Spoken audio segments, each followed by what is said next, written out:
Hey, I am Tiger, and you are tuned in to another stream in the Train Sim World 2 universe, where we want to have a look at the Boston Sprinter DLC today. A DLC that has some issues, I'm not gonna lie about that, but that is a very beautiful DLC in itself with some really unique features. And those unique features I want to have a look at today. And this means we will have quite a bit of theory before we actually get to drive the train. But I want to use this occasion here to develop this theory one step after the other.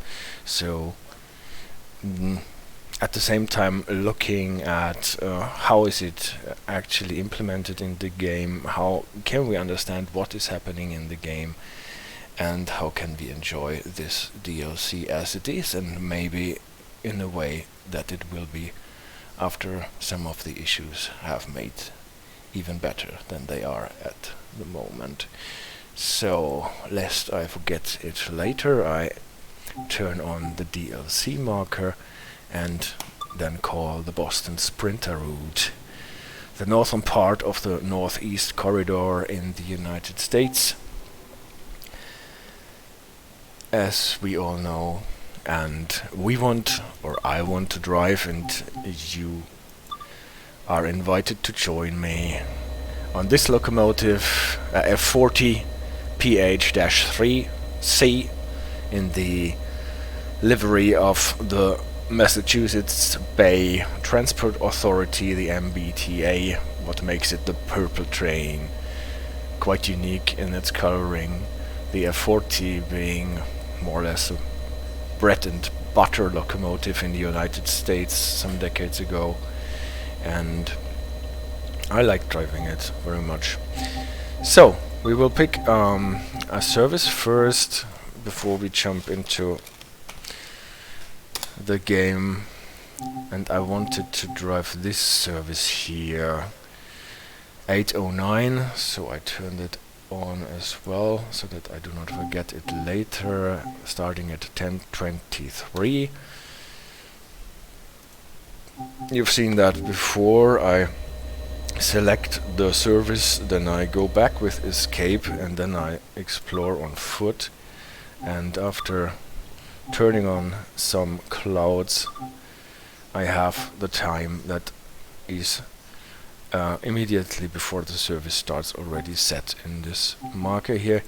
But I don't want to stop at Providence, start at Providence. I want to start at Boston South Station, and maybe add 5 minutes more so that we can have a little look at our train before we have to set it up and go.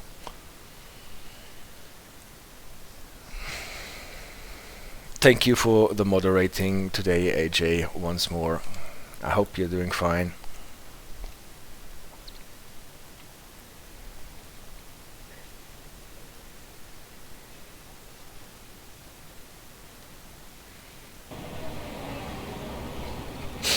So, here we are, Boston South Station.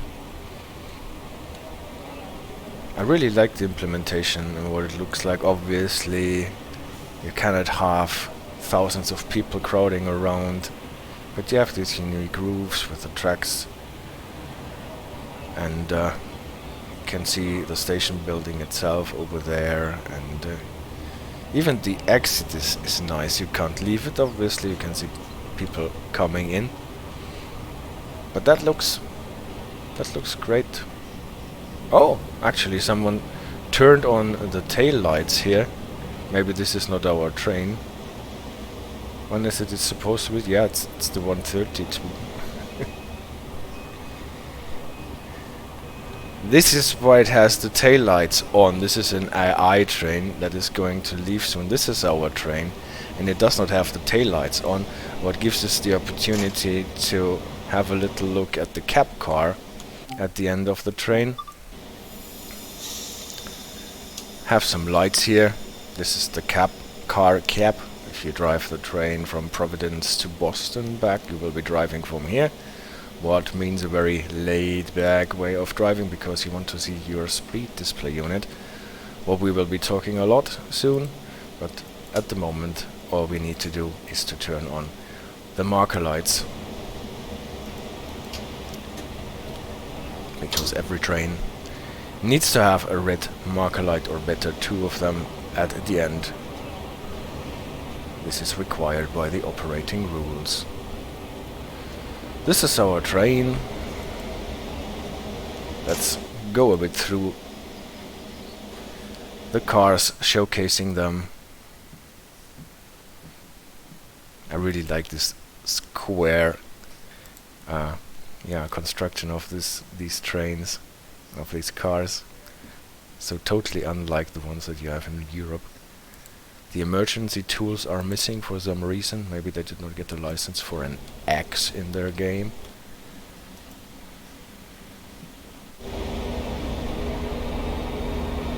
And this is our locomotive. And a 40 PH telling us passenger outfit, and equipped with a head end power unit, a second engine that generates the electric current for the lights and the heating and all the other commodities for the passengers in the train.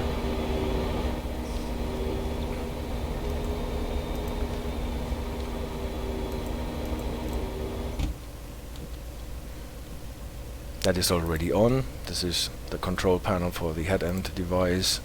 Don't need to start it. The main engine for the engine is already running too. All we need to do is to turn on the number lights. All the other stuff is already as it is supposed to be in the fuse box. As usual, the safety devices are turned off, so we turn them on.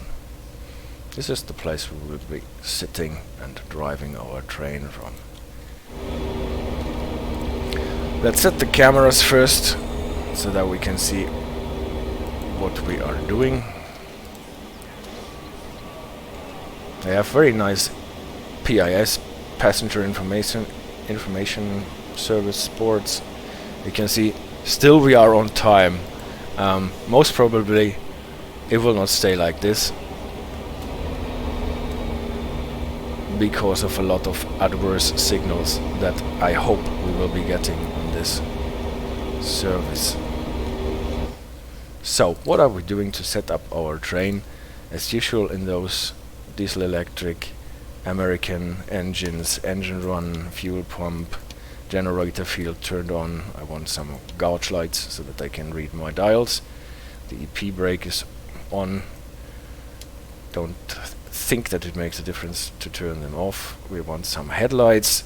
At the moment I leave them dim. When we start we will have them at full power. We have to insert the reverser, and I switch it to forward already so that I don't forget it later. For the brake setup, don't forget your MU, the multiple unit 2A valve. Set it to lead on your leading locomotive. Otherwise, here it does not really matter because we have only one, but if you have more than one locomotive, you might have trouble releasing your brakes if you forget to set the MU valve correctly.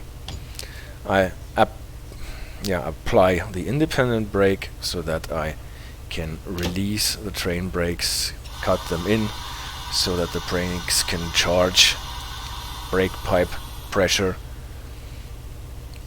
climbs to a bit over 100. Is the passenger train, so yeah, that is good.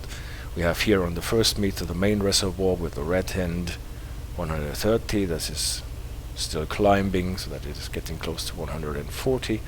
The equalizing reservoir should be at the same reading as the brake pipe, but it's okay. Brake cylinders are still filled because we have the independent brake on, and those two are for the application pipe and the suppression pipe. We will maybe talk about this later on. This is our power meter that we will have to look at later. If it goes into the yellow, we will applying the dynamic brake. In the other direction, in the green and the red, we will applying power. There is also a sign. Let's turn on some lights in here that tells us how fast or how long we can operate in the red. Can't really read it, so I would have to get up, but safest thing is to always stay in the green, then we don't have a problem with this.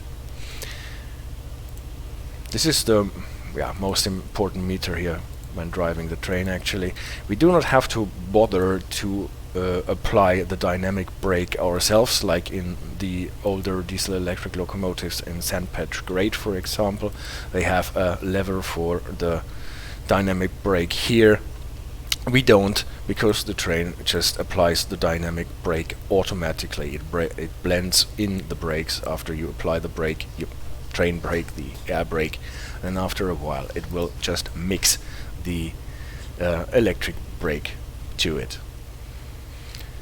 So this is the thing what I want to talk about a bit. Our speed display unit. It looks quite confusing. What I want you to notice first is that it can display different speeds. Restricted 30, 45.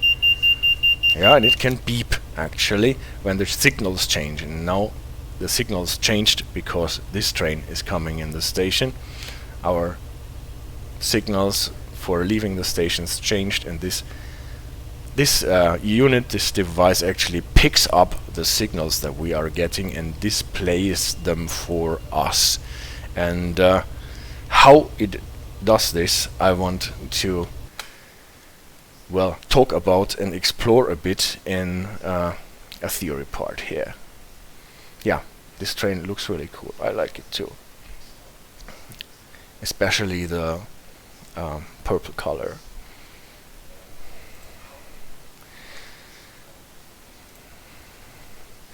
So, to understand what the speed display unit does actually, I want to go back to what we talked about in the baby bullet stream about the US American signaling system in the form of speed signaling. What we learned there is that there are different steps or categories of speed, like normal speed, track speed, and then limited, medium, slow, restricted, and stop, and that every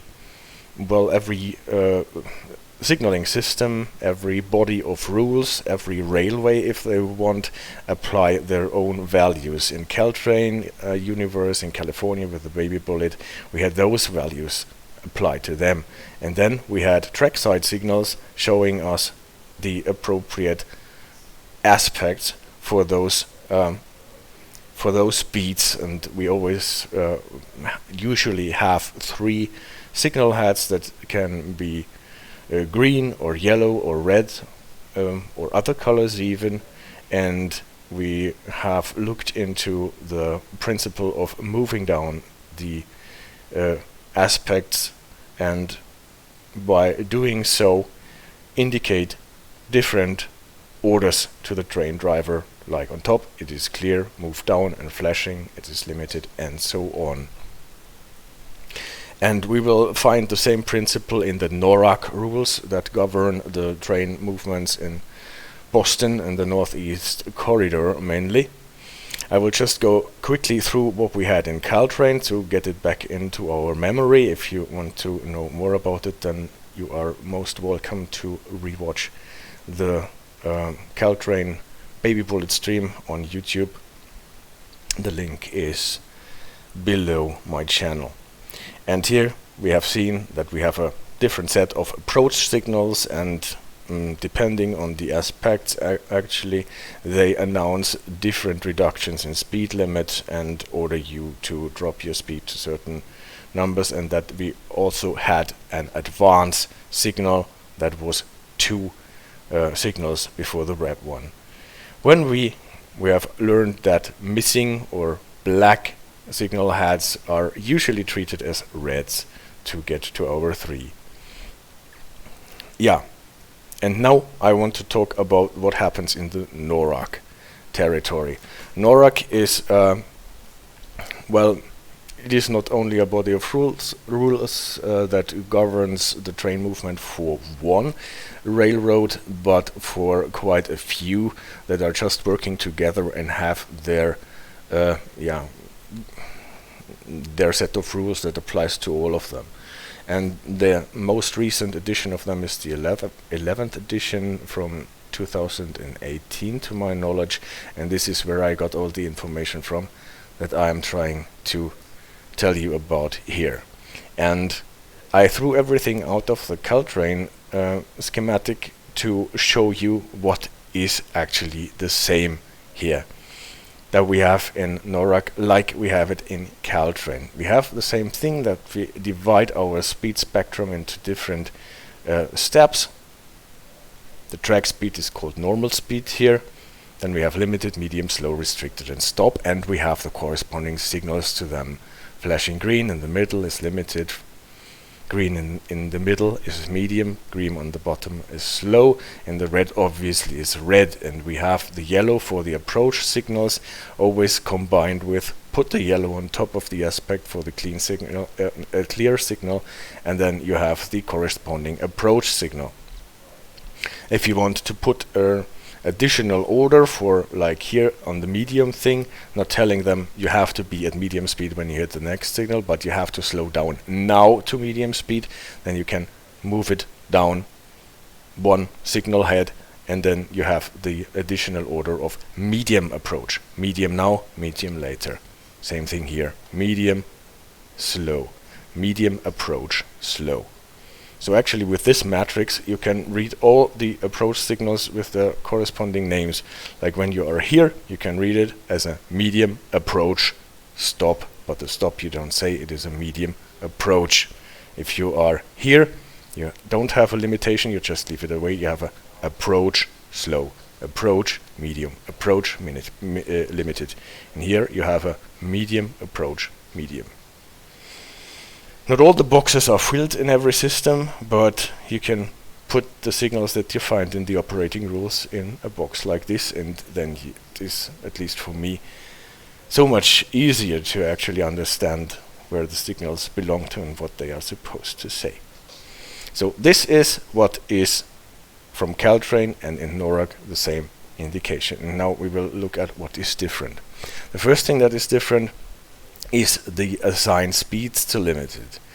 In Caltrain territory, limited speed was 50. Here it is 45. Same for the next, not 35 but 30. Slow is not 20 but 15. So on the East Coast everything is 5 miles per hour, did I say kilometers? Miles per hour slower than in Caltrain territory in California. Also the restricted, they have a distinction between 15 and 20 maximum. Obviously restricted is always not driving faster than with a speed that allows you to stop your train if there is an obstacle on the track. All of a sudden, like, you always have to drive on site. You must always be able to stop your train within the distance that you can actually see.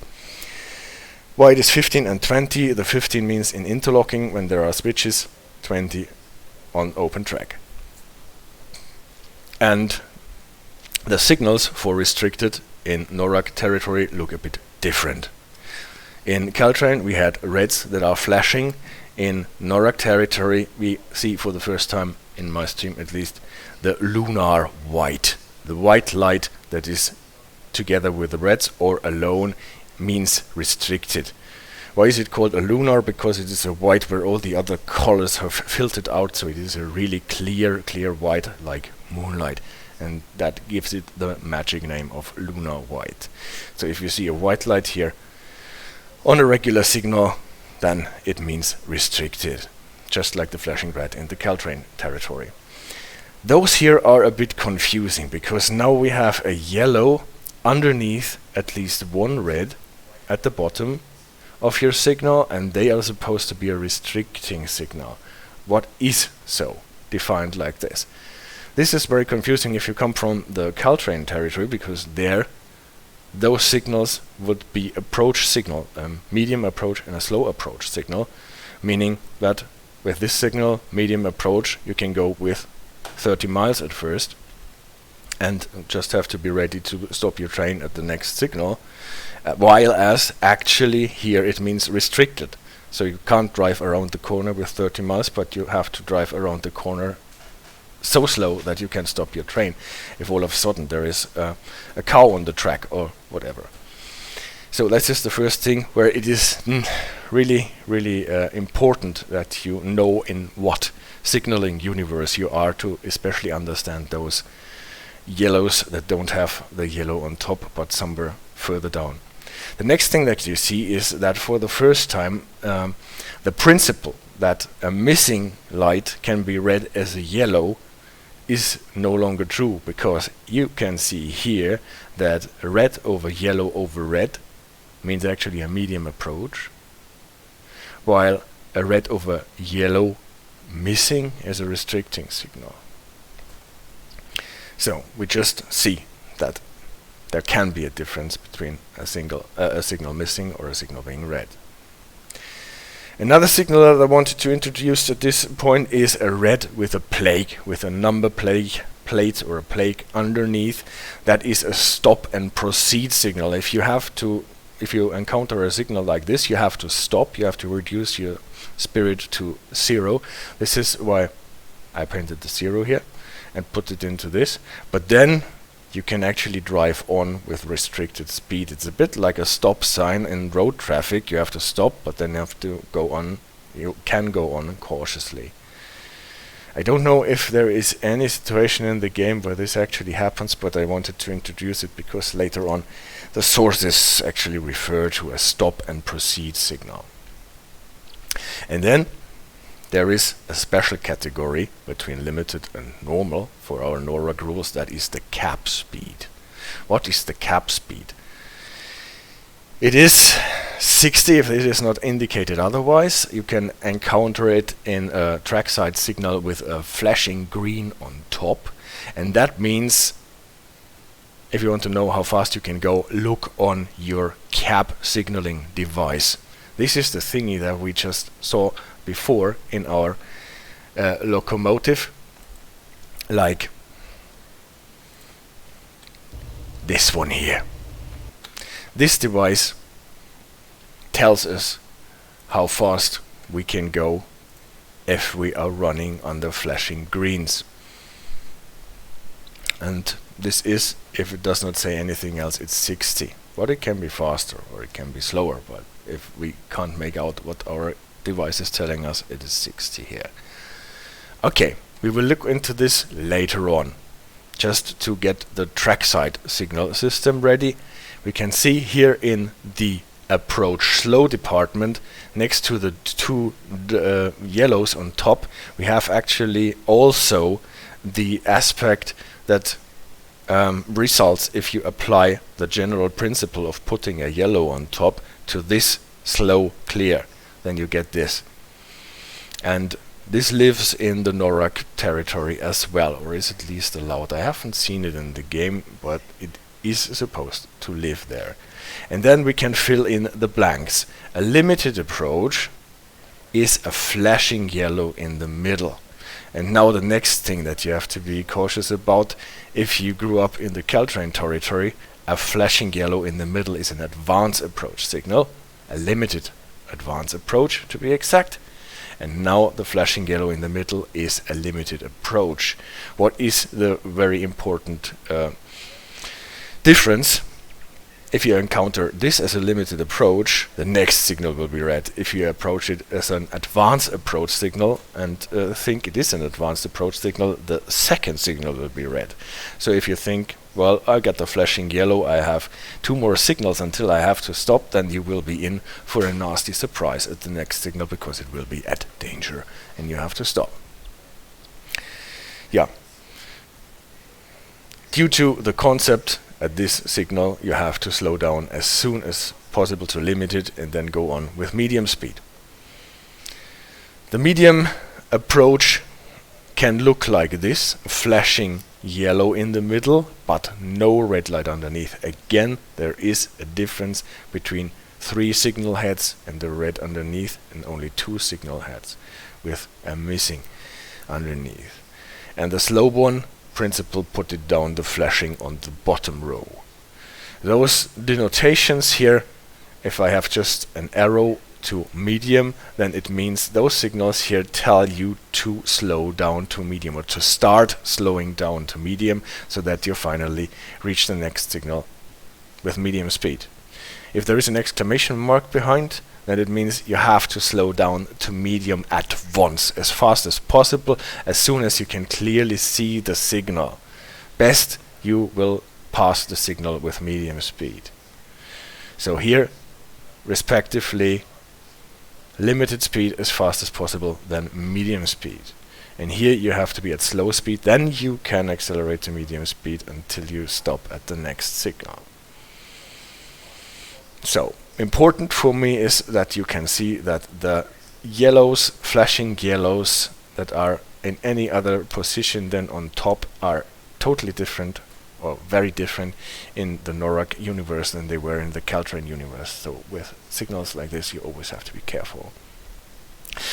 Then there are two signals that I want to put into this chart because they are in the rules, but I've never encountered them in the game, and I think they are quite special. There can be actually something like an approach restricted that looks like this, with the A plaque to tell it is an approach, and there can even be an approach clear. I don't know in what context you can encounter those signals. Can forget it again. I wanted just to put them in. That you can see that those boxes can actually be filled with some signals. So that is the signaling system.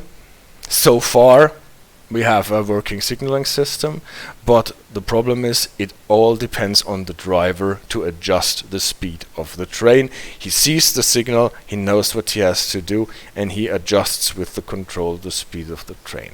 Wouldn't it be nice if there's actually a device on the train that reads the signal aspects, figures out the indication that the signals have, and display it for the driver. So if the driver misses the signal or forgets what it was, he can always look on his device to see what signal he got.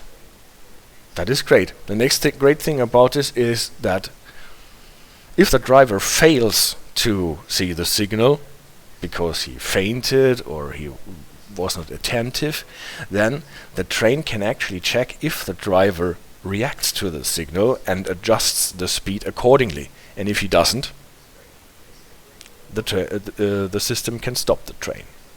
Penalty brake. So systems of that kind usually require the driver to hit a button so that the train knows, okay, my driver saw the signal, he understood that he needs to do something. And then the train, the device on the train obviously, will check if the driver uses it. And if the driver or engineer, since we are in the United States, if the engineer does not reduce the speed according to the signal indication that he got, then the train can do it for the driver and stop the train with a penalty brake application.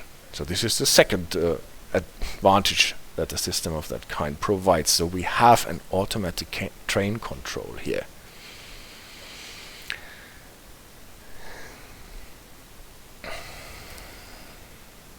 The third thing, if a system like this works good and good enough or well enough for the driver to rely on, then we don't actually need the trackside signals anymore, because then the driver can just rely on the signals that the cab system tells him to go by.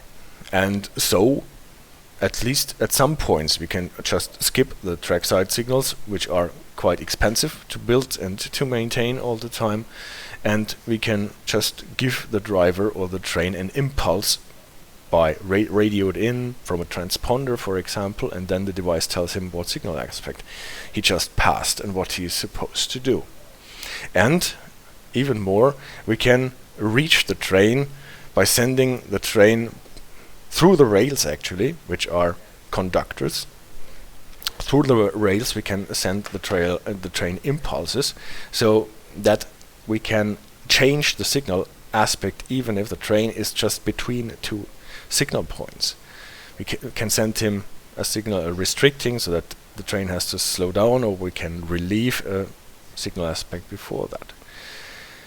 And these are the three advantages of the cab signaling system. The first thing is that the driver always can check what signal aspect am I under, even if he missed the signal. And the second is that we have a safety system here, an automatic train control, that checks if the driver actually does what he is supposed to do. And the third one is that we can manage signal aspects and indications on the fly between signals. And this actually allows us to send more than one train in one block, and so have more traffic, have more trains on the road, and more or less move more passengers and more freight on the same track. Okay, but how do we do that? We have seen that in our train we have a device that does not display like colors, three on top of the other, but it displays those funny numbers. Stop, restricting. Can open my doors at this occasion. So there is some sort of system is needed to translate those signal aspects from the trackside signals to our display system in the train. And for that I want to look into only two NORAC rules. The first is the NORAC rule 552 that tells us conformity between cab signals and fixed signals. The system obviously only makes sense if here we are. The system obviously only makes sense if the train picks up the corresponding signals that the driver can see on the track side. So Rule 552A tells us the cab signal should conform to each fixed signals within 6 seconds after a train enters a block. So the driver does not get confused and the system makes sense. If the cab signal and the fixed signal do not conform, the more restrictive signal indication will govern. That is quite obvious. If the system fails and the driver does not get the same indication from his in-cab system than he got from his trackside signal, obviously the safe solution is that we don't say, well, let's have the less restricted signal govern and the train go, because there might have been a reason for the more restricted signal, and so we played the safe way and used the more restricting signal to govern. In this in this situation, even if the cab signal changes to a more lenient signal, the driver cannot rely on it, and he has to tell the dispatcher that there is a discrepancy between the fixed signal and the in-cab signal, so that the people can look into it and maybe fix the problem. So now we know that the in-cab signal must confirm with the trackside signal. We still don't know how the 3 light aspect signal on the trackside transforms or translates to our numbers on our speed display that we have in the train. Therefore, we have NORAC rule 279 that tells us what cab signal aspects the cab signaling system is supposed to be able to display. We can say we have a clear cab speed, approach limited, approach medium, approach restricting, and a stop. That is almost what we have here for the trackside signaling system, but you can see it is reduced. We only have one kind of approach.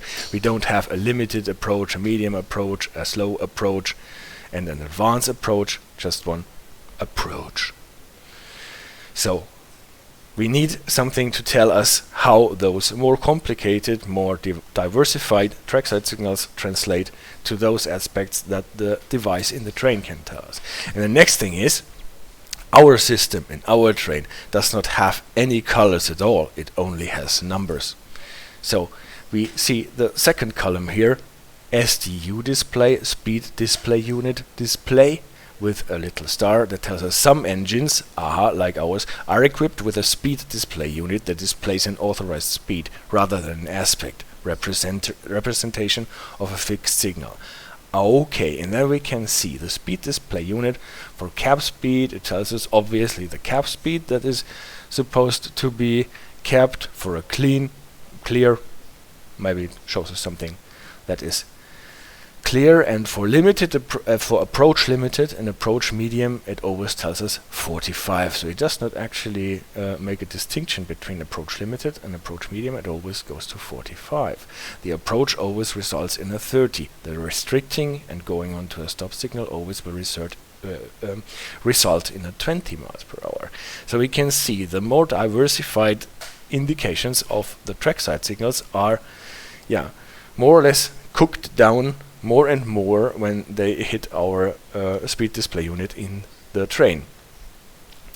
And then rule 279 has a different, a second table that tells us how those signals that we have on the fixed signal translate to our in-cab signals. So clear translates to clear, obviously. And our specific speed display unit on our F40, it will result in a maximum authorized speed button. So we can see there is no restriction from the signals and from the safety systems. Cab signal obviously can have everything that the speed display unit can show us, because that is the idea about cab signal, right? That the track signal tells whatever your cab signal system is telling you, do it. The limited clear through to advanced approach. So the advanced approach, the approach limited, the approach medium, and the clear signals, the limited and medium clear signals, they all translate to approach limited or approach medium, and we have already seen that both result in a 45 authorized speed on our speed display unit. So those translate to the 45 balloon lighting up, while as medium approach, and approach slow will result in the 30 bottom lighting up. Slow clear, slow approach, restricting, stop and proceed, and stop signal will all result in a restricting. And we don't have a 20 on our display system, but we have a res for restricting. So now we have actually all that we need to translate trackside signals that are much more diversified into our simplified unit in our locomotive. And let's do that in our table here. For the clear, we will get on the speed display unit of the F40PH-3C a maximum authorized speed. As far as we are supposed to go cab speed, we have 3 balloons 60, 80, 90 that can lie up. And then the 45 for the approach limited.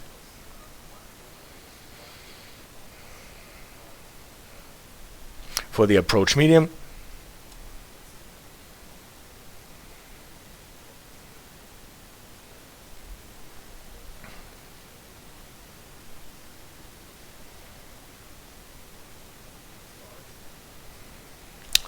and so on.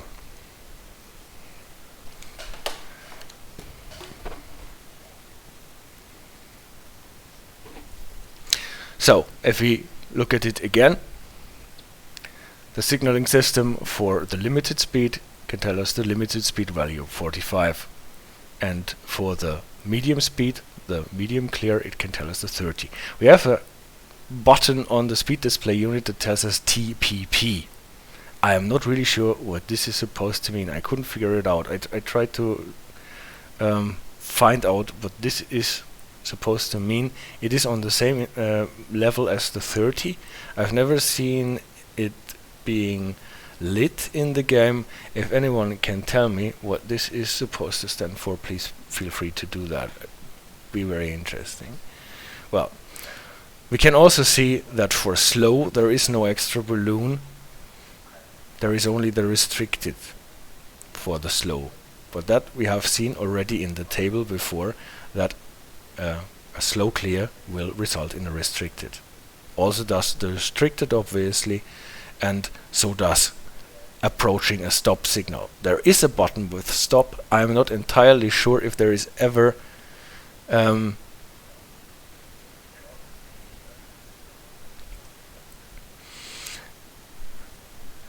to show if there is ever a situation where this button will light up. Probably not, because you are not supposed to pass a red signal, so there might be actually no situation where the stop button is lighting up. Unless you actually run it, then maybe the stop button will light up.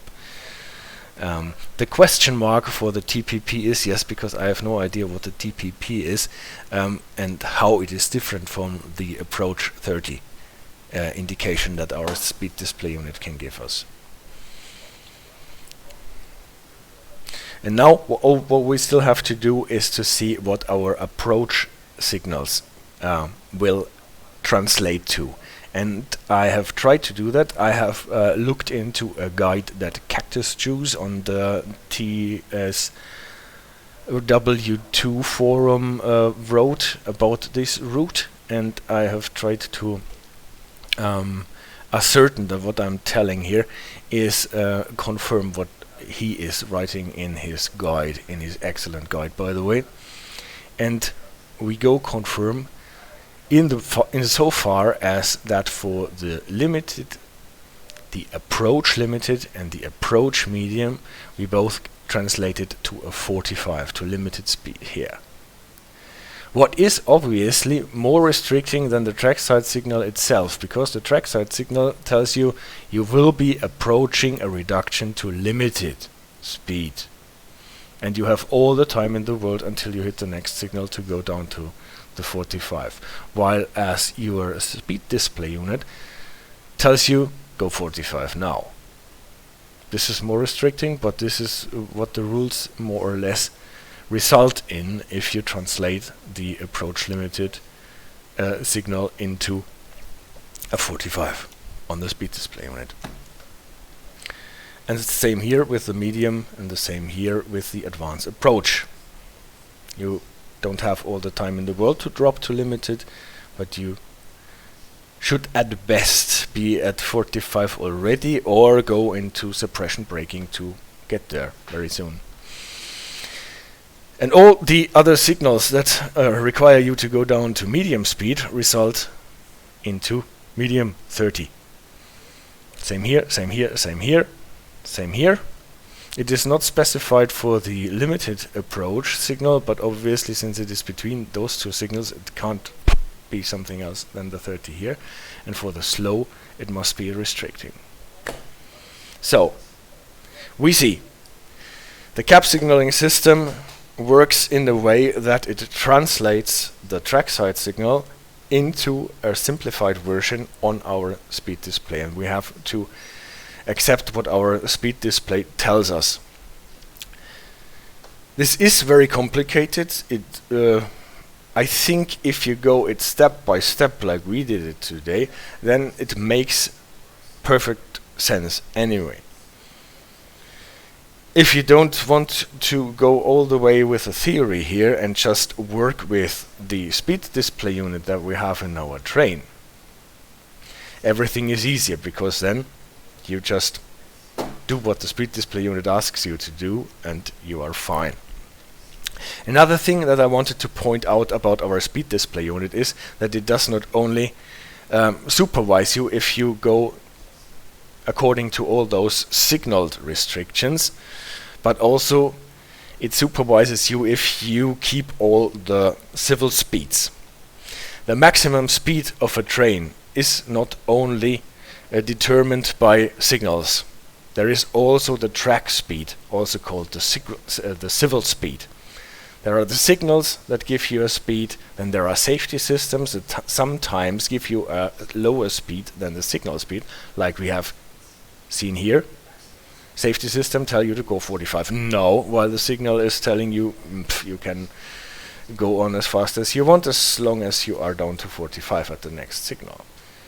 So safety systems are actually a different source for a speed for a speed limit next to signal and next to civil. Then the vehicles obviously can have a maximum authorized speed, and this holds true for your locomotive and every car in your train. So, and you can't go faster than the authorized speed for your vehicle, even if the signals tell you you can go 150. You can't go faster than the authorized speed on your vehicle. Then you can get special orders from the dispatcher telling you on this and thus part of the track, don't go faster than 40. And then there is always the law, because there are some maximum speeds that are given by the law, and you can't supersede them even if the signals and the dispatchers tell you to go faster. So, to put some graphics on it to make it easier to remember, there is the track speed, the civil speed, that is often signaled by speed boards, not so much in the Northeast Corridor, because you rarely see a speed board there, because you have the automatic system to tell you what the authorized speed for the track is. You have the signals, like here, the limited clear, telling you can go only limited speed here. Then you have the safety systems, like our speed display on board on our train, telling you not more than 45. Engineer. The vehicles usually have some sort of a sticker, I did not find it in our F40 here, that tell you maximum authorized speed 120 or 90 or whatever. And cars usually have some sort of inscription on the side that tell you how fast they can go. Freight cars tell you sometimes how fast they can go with what load of cargo and on what track category and so on. Obviously, you have to adhere to that. The dispatcher can give you an order, maybe a Form D or whatever, telling you on this and this part of the track not faster than so, and so and so on. And the law, I have cited here the Code of Federal Regulations, Title 49B2, Part 236. This is where this funny maximum limit of 79 that we have already seen in the Caltrain service comes from. If a train does not have an automatic train control, like this safety system here, this is an automatic train control system, it cannot go faster than 79 miles. And obviously, to make sense, it is always the lowest speed that is applicable. And then, this is the last bit of theory for today. We have on our train here in this DLC two systems, the access system and the ATC system. Access stands for Advanced Civil Speed Enforcement System, that only, at least as far as we are concerned here, makes sure that the train does not go faster than the track civil speed limit, not looking at any signals, only at the track speed. And it gets its information from balises, transponders in the track, telling the system how fast you can go here and how fast it is, or how far it is until the next change in track speed limit is, and actually calculates a brake curve, how you have to slow down to meet the incoming reduction in speed limit, and then starts acting up. Beeping, you have to apply brakes and so on if you don't do it anyway. So the access system safeguards that the train adheres to the civil track limits, while as the ATC system, the automatic train control system, safeguards that the train adheres to the speed limits that result from the cab signaling system. And obviously also here the lower value applies, and you have to adhere to the lower value. And therefore sometimes the ATC system takes control if the safety system limit is lower than the track limit, and sometimes the access system takes control if the track limit is lower than the signal speed. That's that. That's what I wanted to talk about today, and how I think that these signals and the workings of our speed display unit in the train should be implemented. And now we are going to run the service and look how they did it in the game.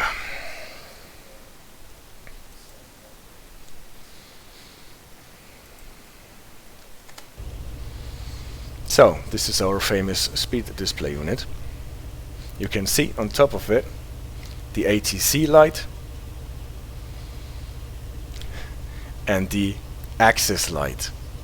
And if the access light is lit up, that means that axis is taking over, and we have to go by a track limit of 10, because the track limit is lower than the signal speed, what is restricted, as we can see here. So again, here on these balloons we will get the interpretation of our trackside signals done by our speed display unit. The speed here in the middle is the speed that we are actually traveling at the moment, and this is the speed that we are supposed to be under. And when we are driving, you will see that sometimes this light lights up and sometimes this light lights up, and that tells you whether the signal speed is the lower one or the track speed, the civil speed, is the lower one. And the rule of thumb how to operate this system is, if it beeps, acknowledge it. If this speed is lower than the speed you are traveling, put your brakes into suppression until your speed is below that one. It beeped, I acknowledged it. And then actually not so much can go wrong.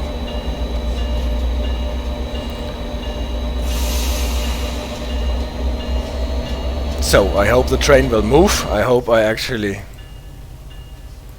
set it up. It is almost an hour ago that I set it up, but it actually works. We can see on our unit that we have a signal speed of 30, an approach signal or whatever, and a track speed of 10. So the track speed is lower, takes control. This is a slow clear, the dwarf version. We have not seen that because I did not talk about the dwarf signals, but that allows us to go 20 or whatever. It translates to a 30, whatever. At least the 10 of the track limit safeguarded by axis is what we are running under. Here's the next signal of that kind. If they are in a vertical line, we can go past them. If they are like here in a horizontal line, we may not pass this signal. So this is a stop, this is a clear, and I think it is a slow clear. Now we passed it, and now we can see we don't have any signal speed at all. I don't know if that is how it is supposed to be. Obviously the 10 from the track speed limit safeguarded by axis is still valid, so it is not so important what signal speed we have, but at least in this track we don't have any data from the signal speed. We don't have any of those balloons lit up. We are traveling under no aspect.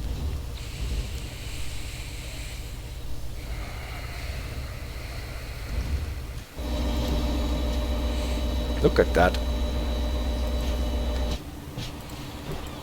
It is a nice DLC. The scenery is nice. If you read about the Boston Sprinter in the...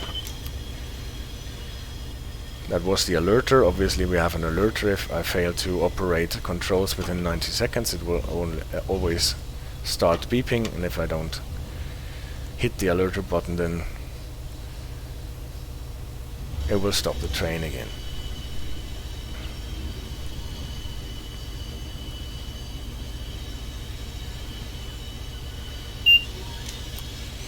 Now the track speed climbed to 15 axis-wise. We still can't accelerate to 15 because our train has to travel its length. We all know that speed limits always apply not before the whole train has passed the dividing line. And there we have trackside signals coming up. And we have a yellow over a red. This is a classic approach. And it should translate here into a 30, as we have learned. And it does. We are now in the ATC. 30 is the relevant number. I hope I did not roll into the 11 miles too fast so that I don't get docked. We will see. I still keep to the 15 that we had before, because again we will have to travel the whole length with the train. Before, yeah, I got docked. I rolled into the 11 miles too fast. But now we should be good to go to the 30 that our system is actually showing us. But keep in mind that we have to stop at Boston Back Bay, so it will be only a short travel until we get there.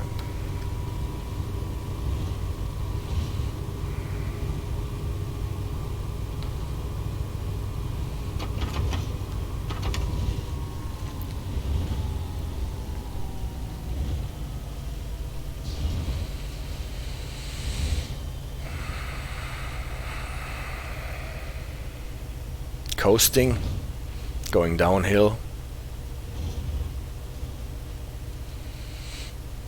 The TSC must be a bit of a nightmare for a graphic artist with all those installations for the catenary.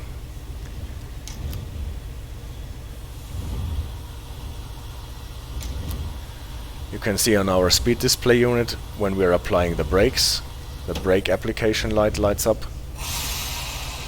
Now it went dark again because I released them.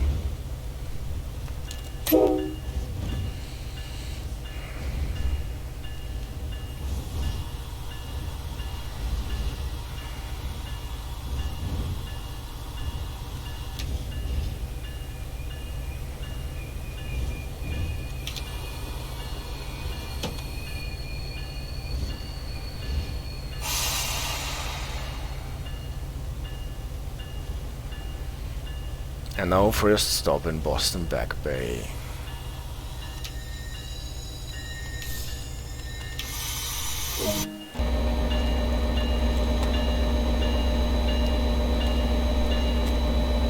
Turn on the bell. Turn off the bell as soon as we are stationary. So, on the first track we have seen some of our predictions about how the speed display unit is supposed to react held true. In some aspects it worked differently, and well, I'm not sure in what case it is because of it is an issue in the game and where there might be some special rule for it so that it is actually genuine. So passengers kicked my camera out of the way.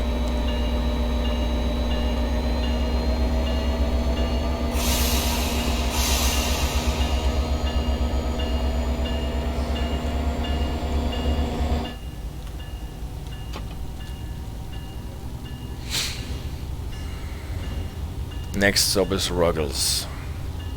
And first we have to go through the tunnel.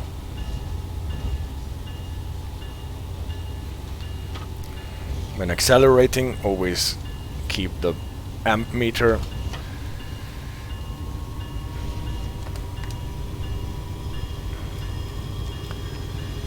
and keep the hand on the dividing line between the green and the red. Yes, I really think the train is cute.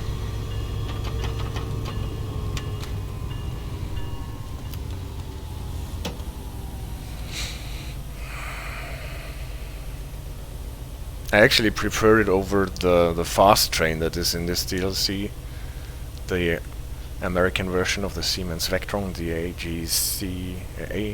ACG64 or something. What is fun to drive, but you get more restricting signals and stuff on the F40. The baby bull is the cutest. Yeah, you can see we are still traveling under an approach 30 aspect. We have not seen another trackside signal, but we have to make sure that we comply. Now we even get a restricting.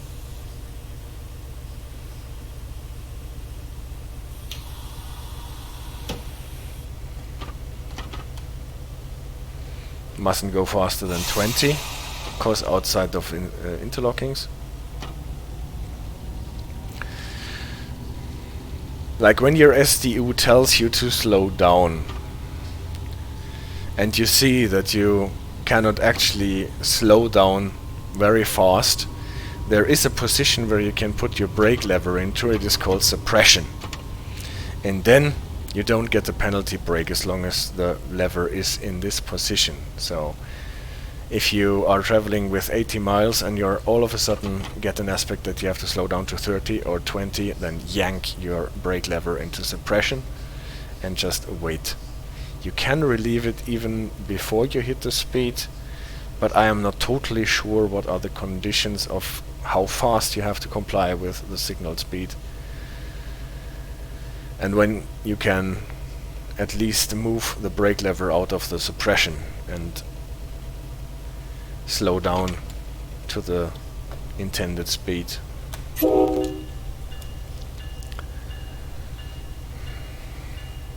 But signals like this, traveling approach 30, then restricted to 20, make sure that you cannot keep to your timetable.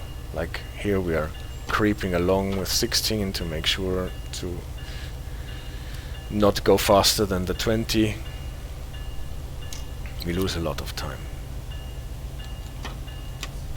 obviously.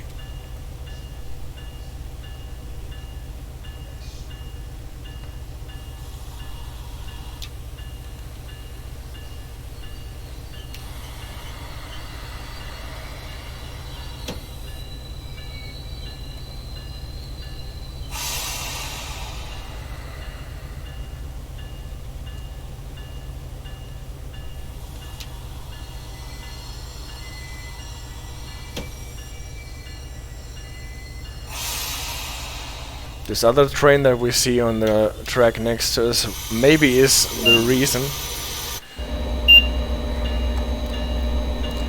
why we got those adverse signals, because probably it crossed over our track, so we had to go slow. Time for me to get the camera back into position where thank you very much, where I can see our train doors. This hissing noise that you can hear is maybe not as it is supposed to be, especially if I move my brake lever only in full service and out of suppression.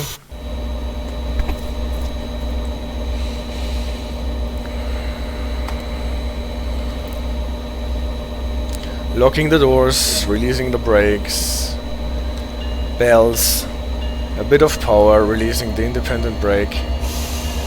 Throttle to 4, wait for the train to start moving, throttle 5, and then accelerate as fast as your amp meter allows you to. You see that the speed display unit changed.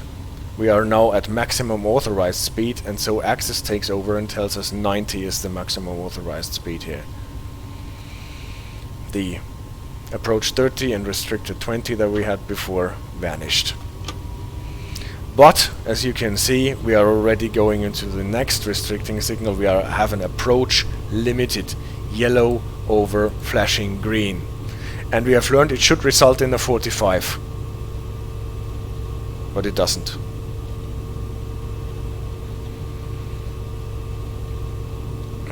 If what we discussed in the theoretical part before was true, it should have changed into a 45 right now when passing the 45, because now we are violating rule 552 NORAC, because the cab signal does not comply with the trackside signal.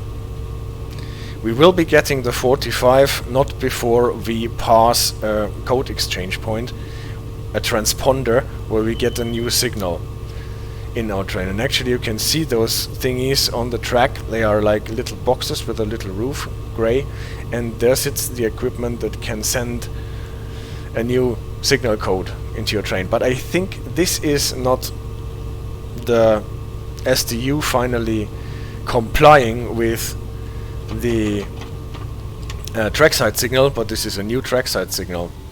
You can see it coming here, and from this little box it will jump into our train. Just wait a bit, and here it is. And now I go into suppression and out of it again, so that I don't go too slow, because you see, if I go into suppression and then release, it takes quite a while for the brake cylinders to empty, and so I will end up with a speed that is lower than the 45, significantly lower sometimes, and I lose more time.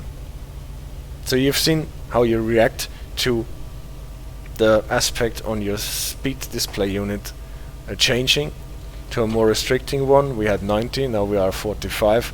You press the acknowledge and you yank your brake lever into suppression unless you can reduce your speed very fast to the intended speed, or you are already underneath it.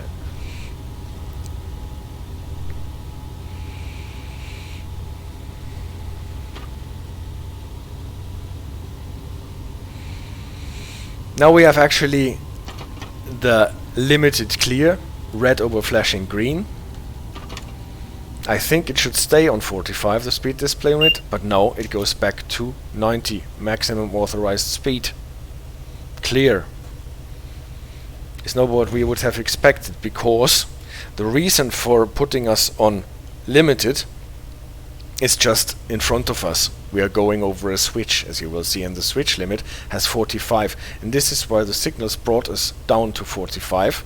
Now they allowed us back to 90, and now the axis tells us that the speed limit on the switch is 45.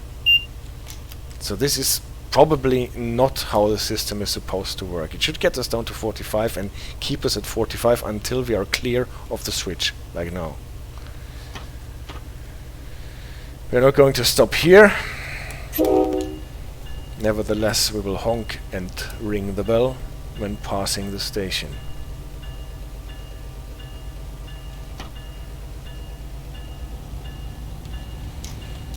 And again, we're getting an approach limited. Again, you would expect that you get a 45 on your SDU, but again, you don't. Actually, the SDU allows us to go 90. The game allows us to go 90 here. But there must be some reason why the signals are trying to get us down to 45. And Rule 452 tells us if the signals do not agree, this is the speed limit going down to 80, if the signals do not agree when entering a new block, then the more restricting takes power, and the more restricting is the approach limited now. That tells us, okay, we don't have to be at 45 now, but approach the next signal with 45. So there is no point actually in accelerating a lot if we have to be down to 45 at the next signal. So stay with the 45. Again, like before, we will pass a code exchange point, and the 45 will jump into our cab from this box when we are passing it, because we're passing a transponder, and the transponder will get our SDU to 45. What is again, I think, a new signal and not the complying with the approach limiter that we had before. So at any time there must be, yeah, we can already see it hidden in the bushes a bit, and from and from this it will jump into our face. There it is. We only have to acknowledge it because we are already below the 45.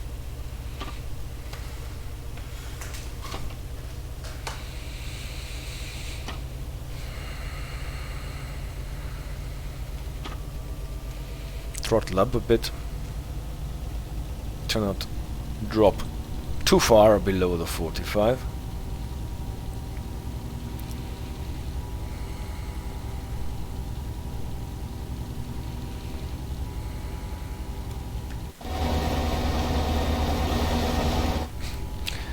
The game does not like my cameras. Just pushing it out of the way. And I wanted to praise the nice purple livery of our train. So now we are restricted to the 45 here.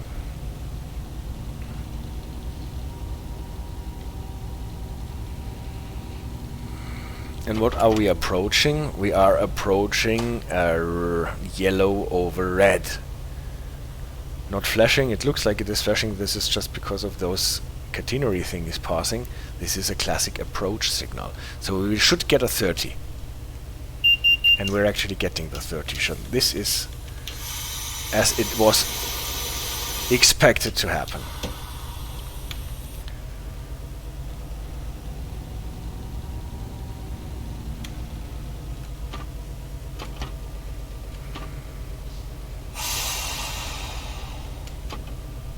brakes just fully released from the suppression. Time for me to adjust the camera again, because I want to see our nice train from up front, while at the same time try to keep the limit. And what we can see, if we actually stick to the limits that we get signaled by our speed display unit, we stay far below the maximum speed that the game would allow us to travel. And that obviously results in us amassing a huge delay. We should already have been at Hyde Park at 10:41 in a couple of seconds, and we are already 2.5 minutes late.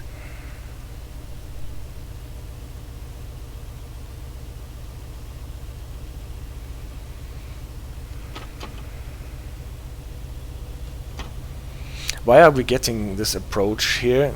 Most probably because there is another train in front of us somewhere that prevents us from going faster.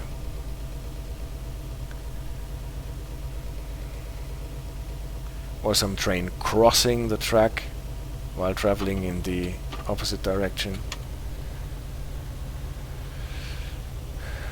At any rate, some traffic.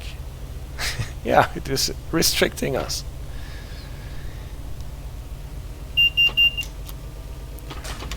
You named it. It is restricting us, and it is actually restricting us further. Not only approach 30, but actually restricting 20. So we have to crawl up with 20 or slower to the platform, while at the same time the delay clock is ticking.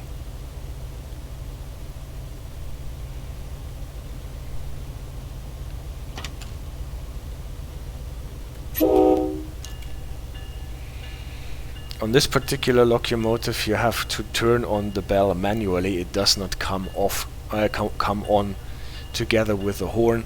Most other locomotives turn on the bell as soon as you hit the horn. This one doesn't.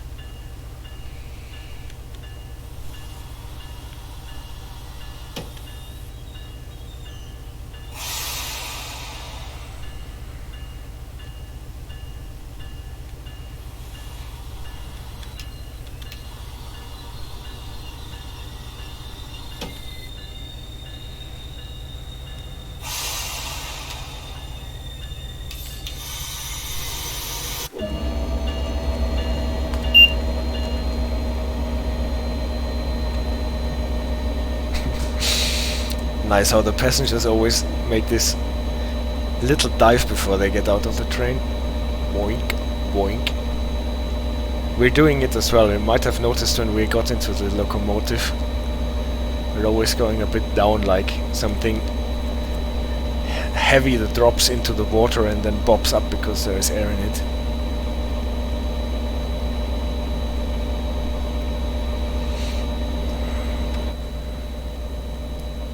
That's Hyde Park. It's Hyde Park, yeah.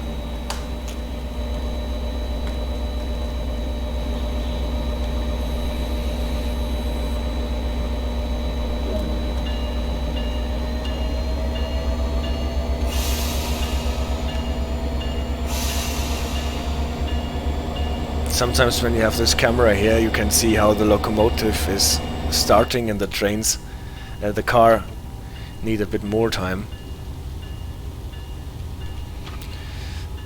In the game, they don't. Not this train. I don't know if this train in real life has one. A cafeteria wagon, a restaurant car. I think the ICE has one. They are requesting it for certain trains on the forums a lot. But this train here does not have one in the game. I doubt that it has one in real life. Maybe the faster train with the ZG64 has one. Well, the other trains stopped restricting us. We can go back to the civil speed limit of 80. And you can see that our little locomotive needs to pull quite heavily to gain speed, to accelerate, and now we're going on another limited approach limited. We should get a 45, but we get the 60 only from the change in speed limit. What is a bit misleading, because... oh no, not because. It's just... okay, we're not getting the 45 here. I think we're getting it from another box later, like now.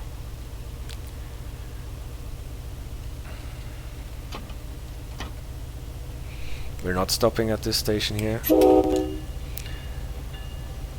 This is the... is that the Canton?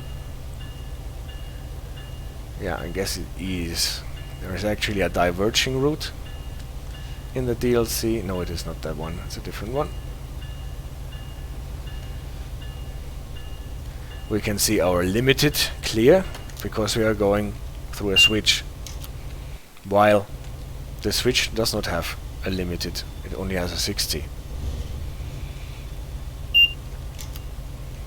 Sometimes you get a slower speed signaled even if the switch allows a faster speed, because there is no speed available that is closer to the civil limit that applies to the switch. But here we could have easily gotten a cap speed indicator with 60 for the switch. Well, we didn't. We got a limited. We stuck to it. But maybe for no reason.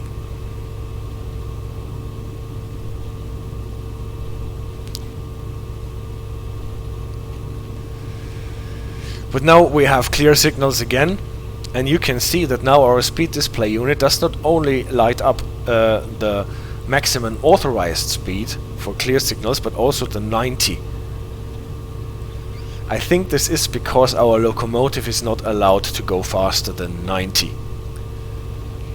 But this is just an assumption. If in a situation like this you actually have two balloons lighting up on the STU, I have no way of knowing. I just can imagine this is because the track limit is actually higher. You can see it here. It is at 130. But we are not allowed to go 130 because our vehicles are not allowed to go faster. There actually had been a discussion on the forum that the cars that we are towing... oh, now we are too slow on the brakes, and we will run past this station because I have been recounting stories about the forum.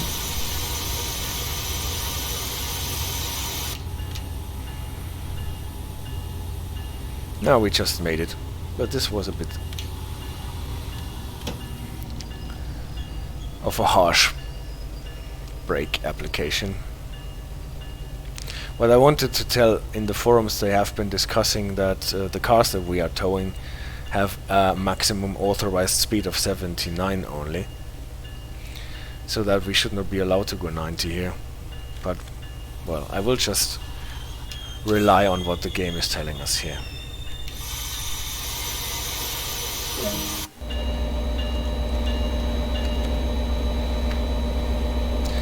We made it to the perfect stop position, but it was a bit harsh.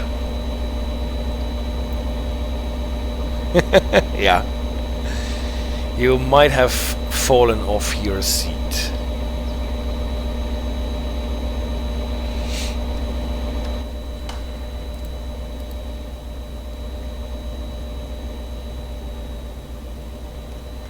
So where are we here?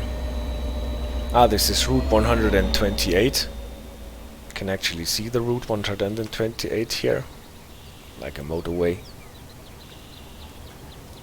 and connected with a train station.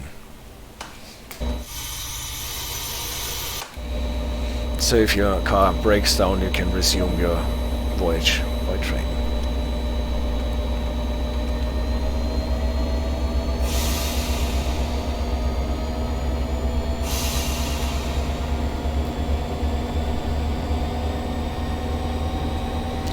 You can see we are so late that we are actually just starting later than we already should be at the next station.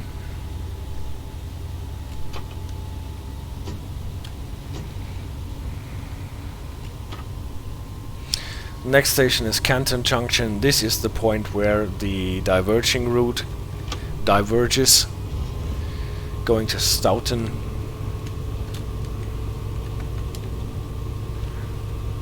This is a service that you can actually drive in this DLC, what is nice.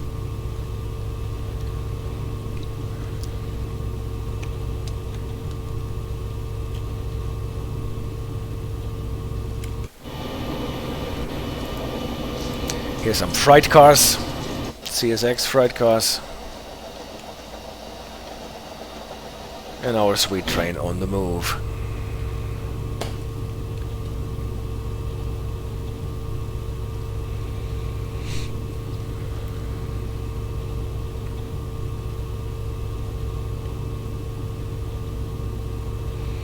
So this is not a flashing yellow, green, even if it looks like it. This is just because all the posts and masts are passing in front of it.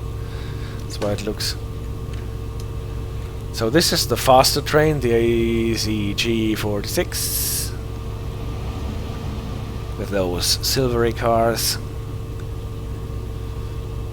That goes the high-speed services here on this road.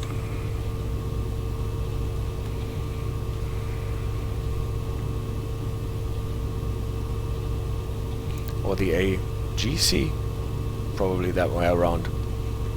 Well, the Vectron.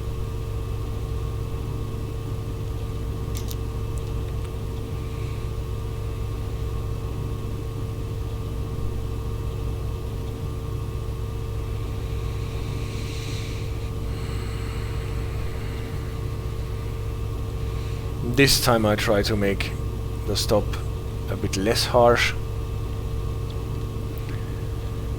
focusing on how far we still have to go.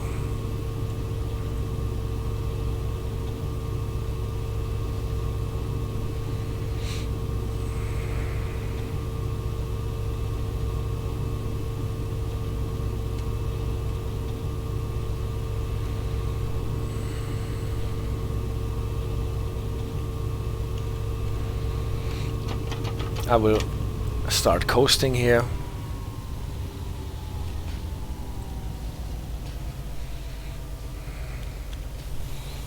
Last mile.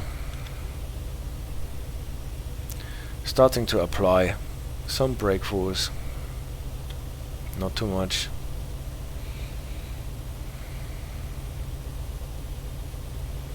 Trying to make this a bit smoother.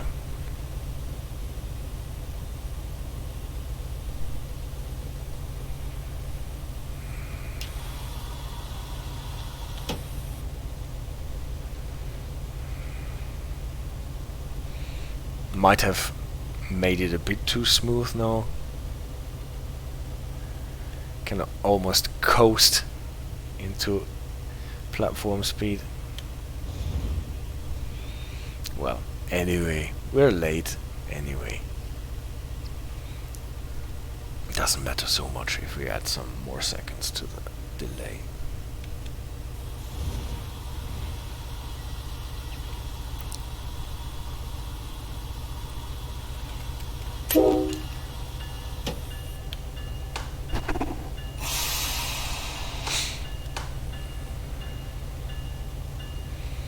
Here you can see the diverging route to Stoughton.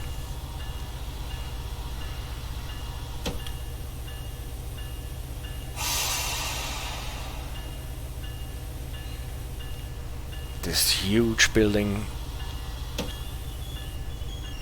for passengers to go from one side of the platform to the other.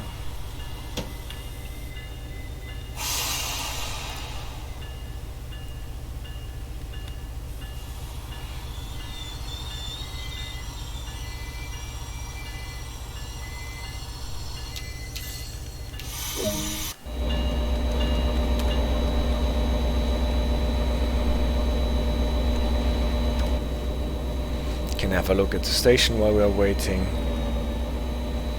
This is actually a road where cars tend to go very fast across this little hill. You can see woo until they hit the road again. Driving like in the old series from the 80s, car chases.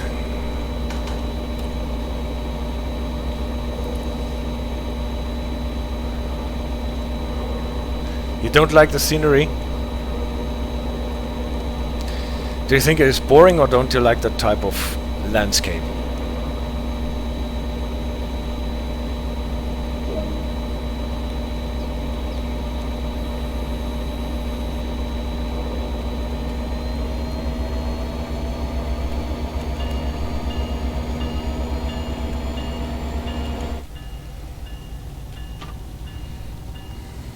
Bit of both. Okay. Yeah, well, to be fair, you are not the only one who thinks this.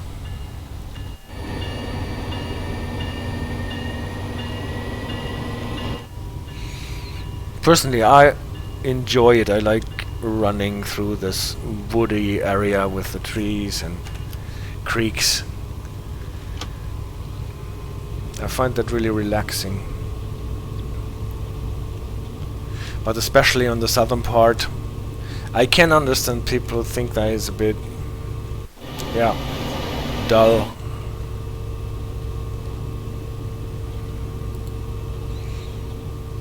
But here you can see actually a waterfall.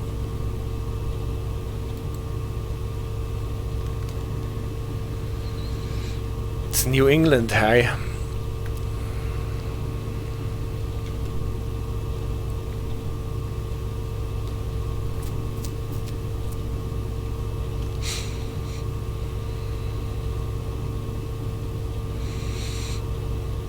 Well, I really think this route has much more potential than it might have at the moment.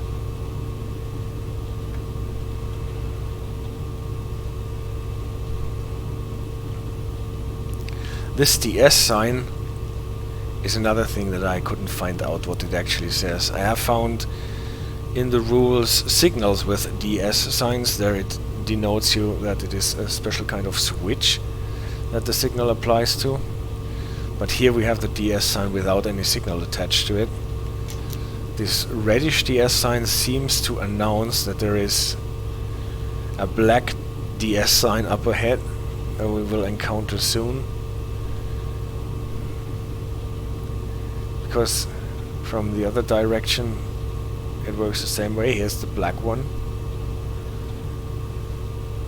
But what this actually tells us, I don't know. I did not find it in the NORAC rules. I did not find it anywhere else. So if anyone can tell me what this is supposed to say, I'd be happy to hear. And obviously there are no switches around, it's just wood, woodlands, trees, creeks.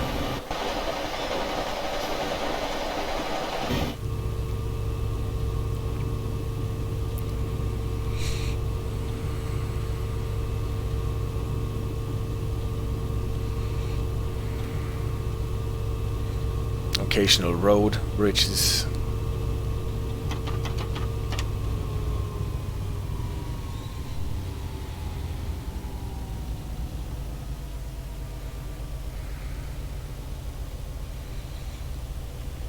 Structure of that kind that I don't really know what that is.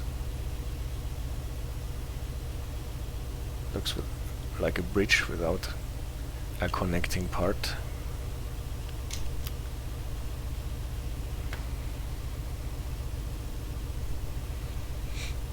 Can open the window to hear a bit more.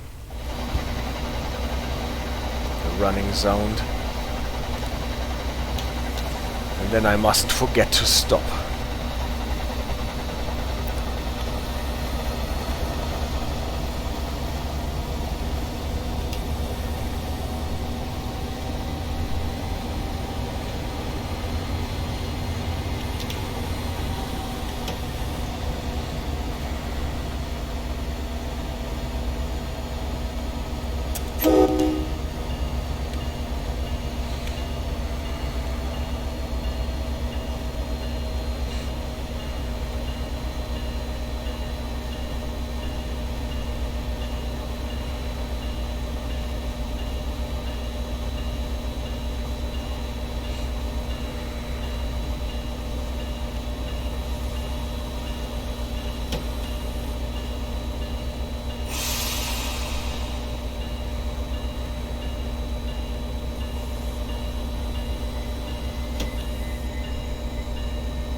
Ah, it's Stoughton. I always stop too early here because there is a little ascent at the end.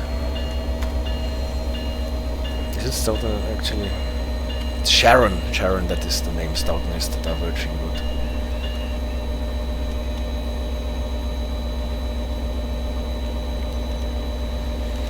Stopping here always makes you stop short because the train is actually going uphill a bit, and so you tend to stop earlier than you usually would.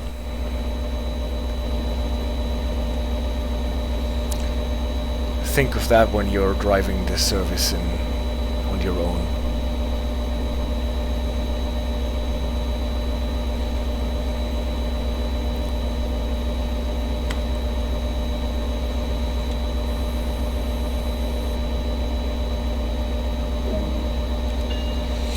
You can see on the little light on the cars that the brakes on the cars are releasing. If it's green and the brakes are released, you're safe to go.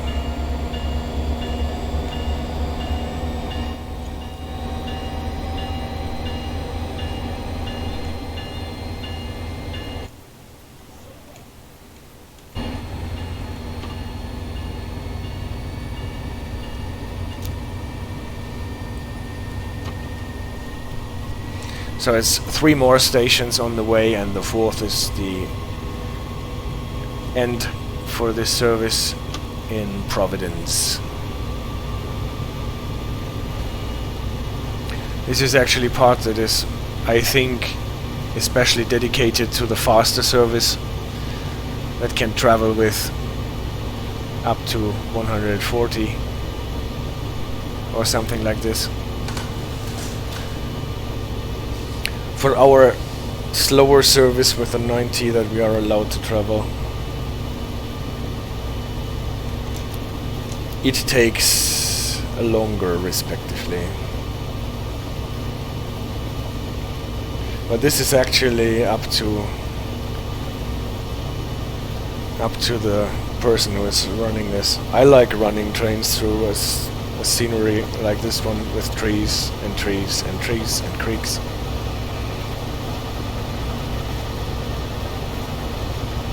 At least you don't have to be worried that there are not enough people in the game to make it seem realistic, because in real life there wouldn't be any people here anyway.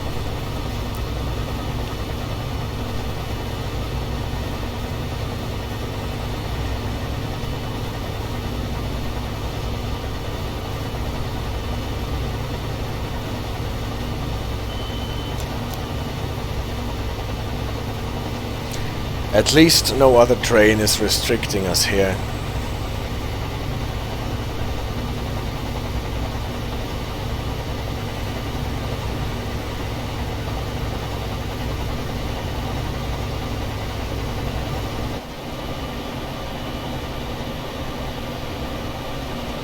It's not all trees and woodland.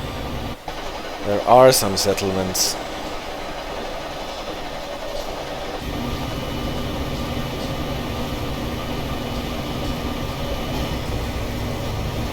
Gives us some opportunity to showcase the train.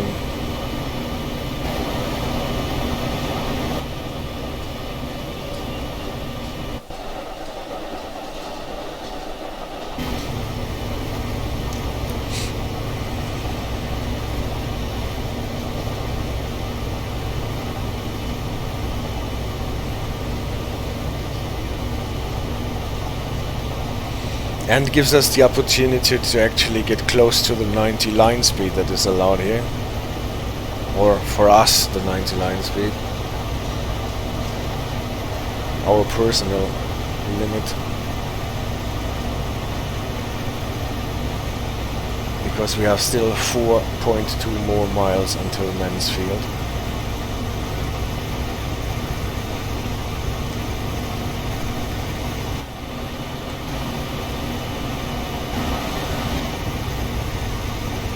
Again, this is not a flashing green. This is a green that is, you might have seen that, not in the most fortunate position. just behind one of those catenary masts.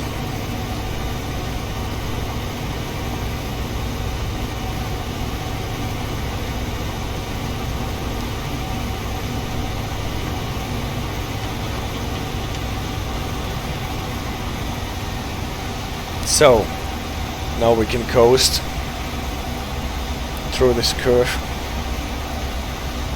And we're running downhill now, so we have to make sure that we don't go into overspeed. And we have to keep that in mind when preparing for the stop at the next station. And 90 miles is really quite fast for that train. Again, probably in real life we would not be allowed to go 90 here because the cars mustn't go faster than 79. But anyway, in the game we are allowed to, and we do it.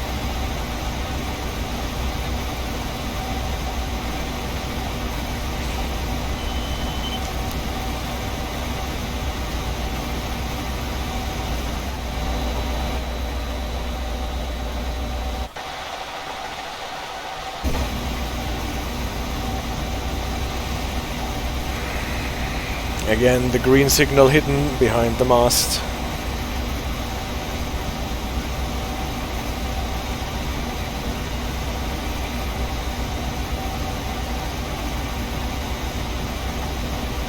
And I actually start applying the brakes already.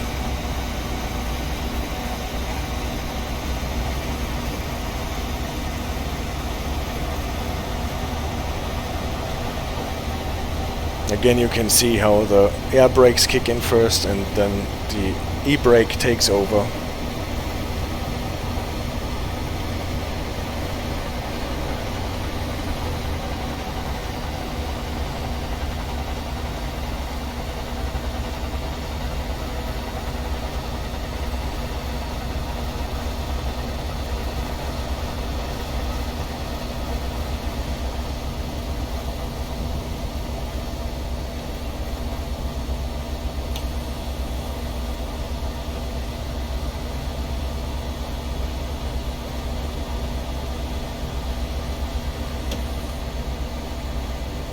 Okay. That was at least not too harsh for the passengers.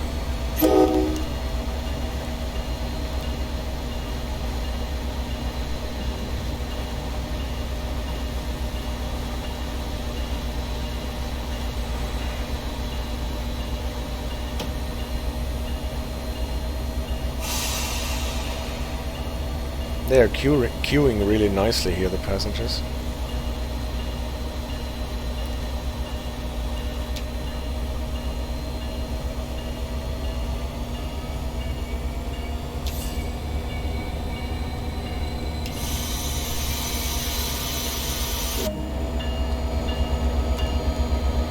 Yeah, and here you have to make sure that your train does not slide on too much because you are stopping while going downhill here.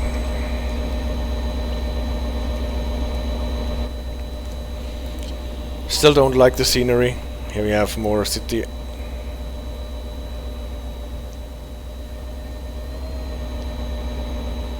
And a lot of parking lots.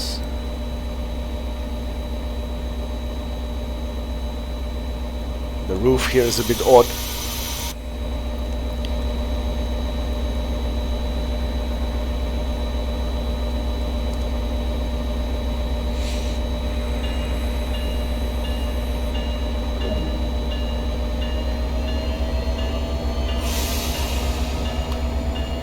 And off we go. Attleboro is the next.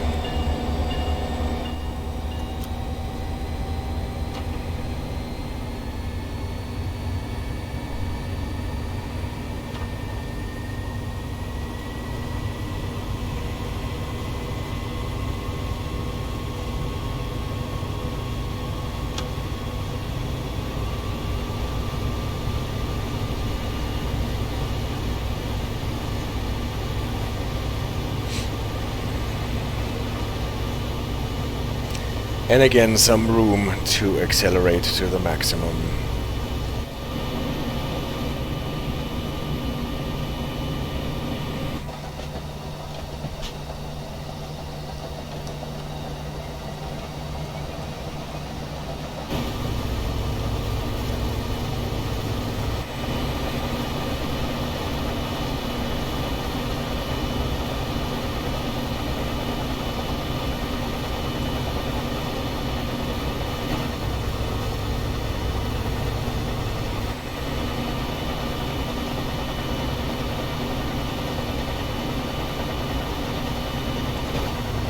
Well, I guess this is according to everyone's taste. I like this scenery.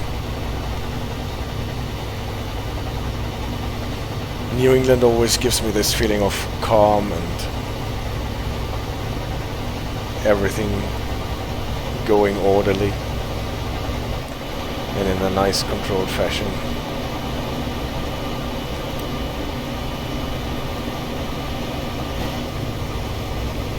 Again, some freight cars. There are not really freight services on this route, unfortunately, but at least some freight cars and locomotives are on the sidings.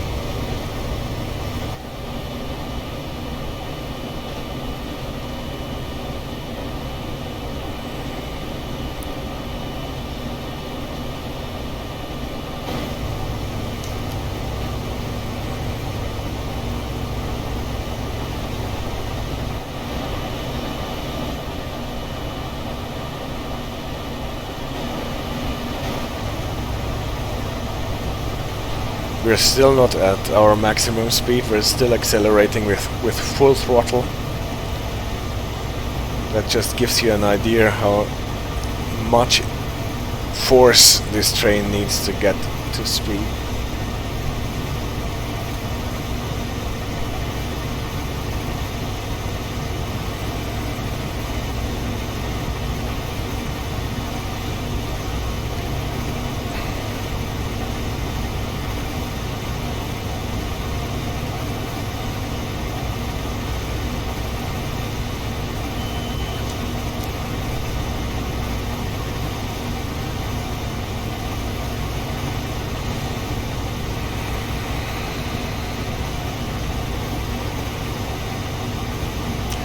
More signalling action will be there after South Attleboro on the last leg towards Providence.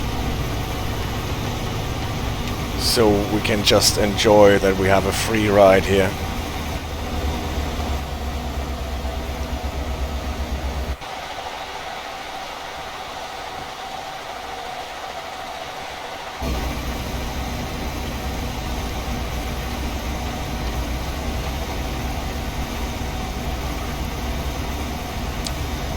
Some throttle that the speed does not drop.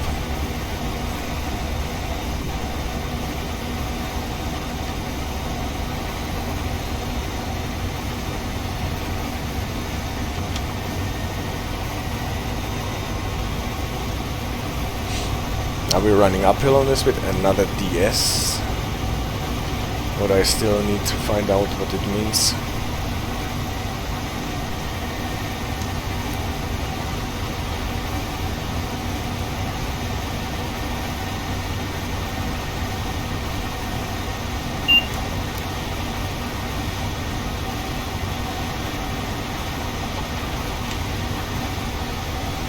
Maybe it's just some divide between, I don't know, switchboards, radio stations, jurisdictions.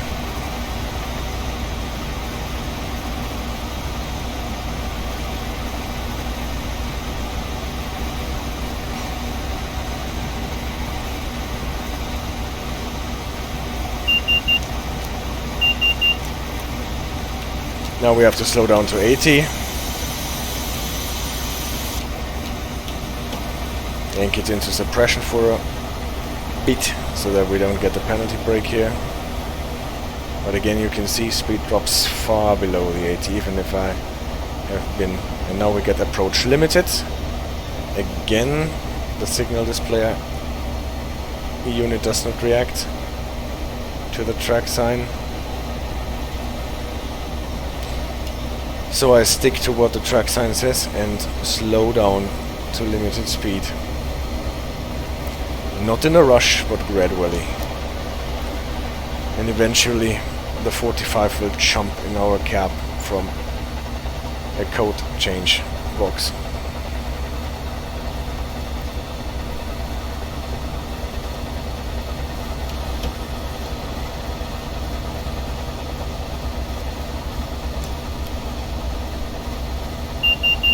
Here it is.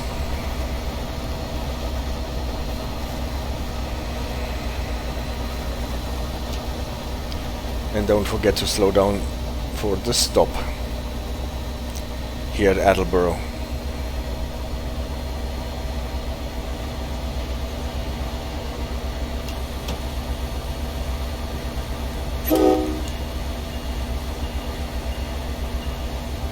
This brick station house.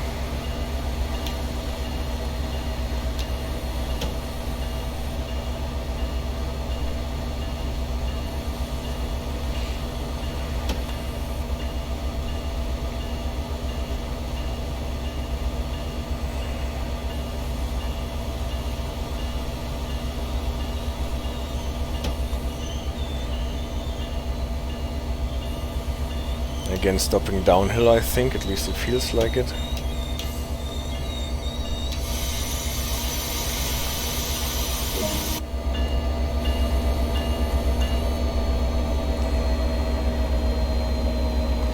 The animation for the cars when they open the doors and this trap thingy, or whatever this might be called, opens.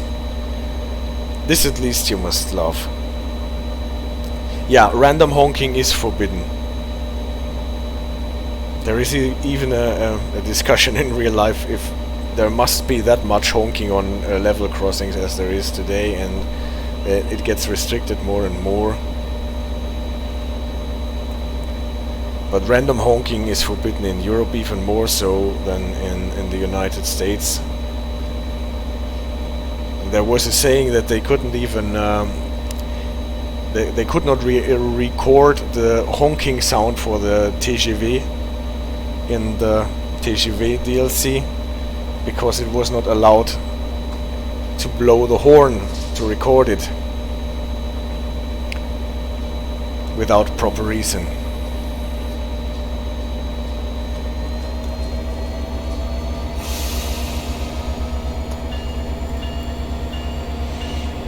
And it makes sense because it is really loud. And again, my camera got kicked away by the station roof, or the platform roof. You might have noticed that this trap door only opens if the platform is lower than the level of the train floor.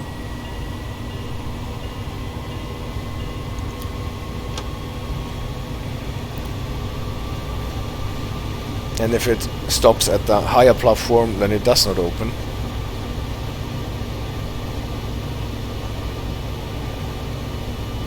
We're still running under a 45 approach limited.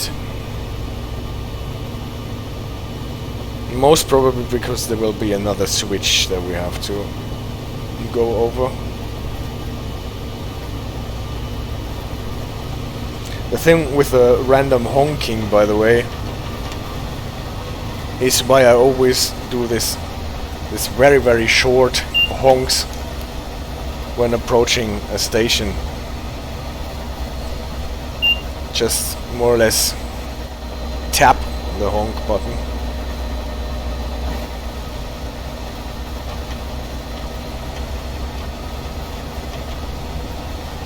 We're clear of the switch, we can go to 90.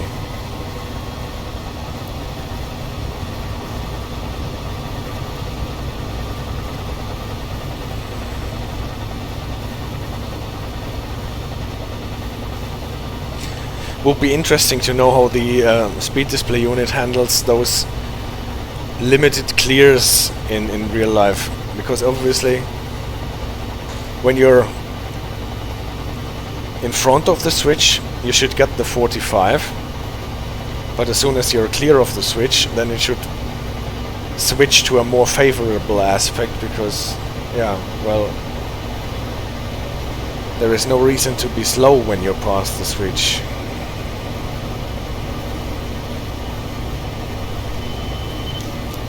So it would be nice if the speed display unit would do that for you. Keep you to 45 until you are clear of the switch, and then switch to maximum authorized speed, for example. But I have no way of knowing if this is how it works in real life.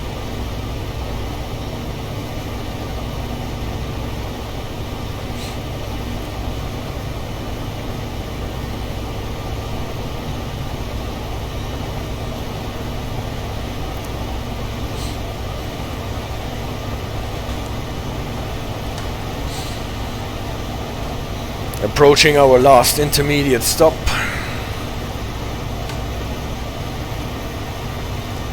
Here's the bend with some tank cars in the siding.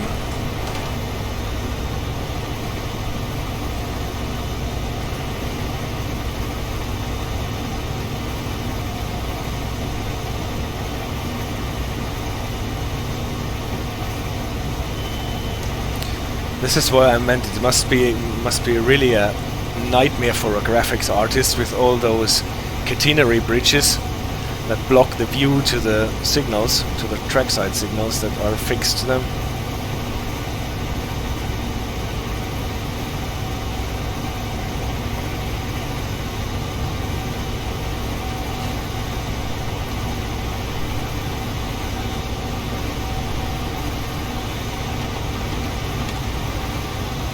At maximum speed and now coast the last half mile until we have to prepare for slowing down again. Or start slowing down again, actually.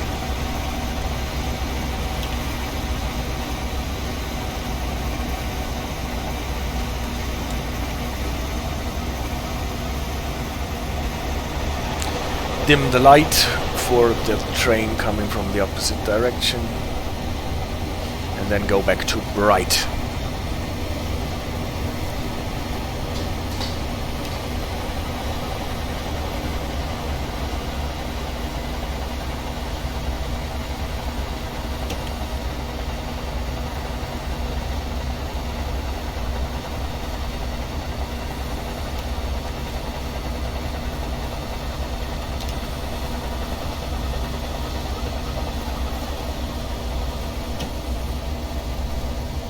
Since I almost ran that station earlier, I'm a bit on the slow side while approaching. But hey, it's for the comfort of the customers.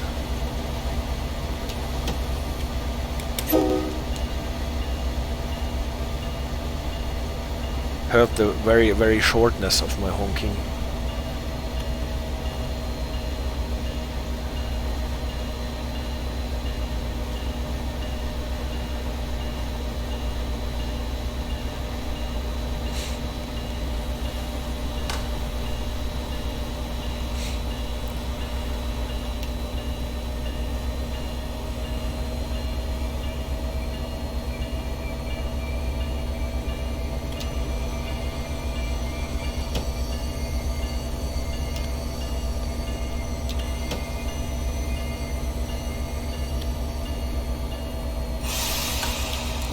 Overbraked a bit.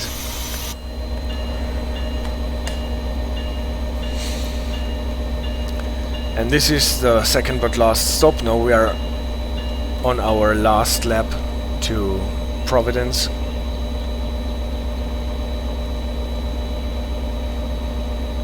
With some more signaling action there.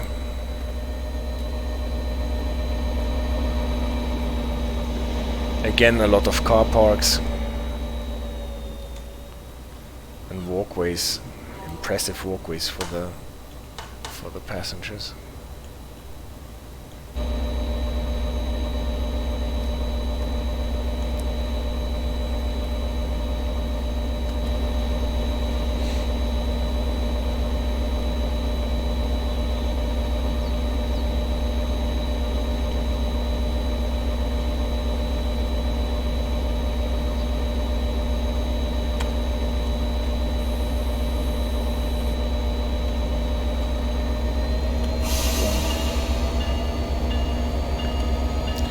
And ring the bell for the last lap.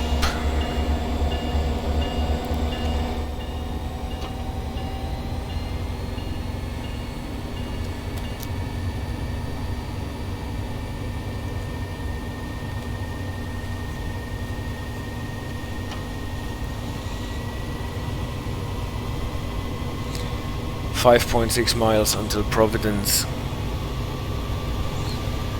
And I'm not promising too much with some weird signals up ahead.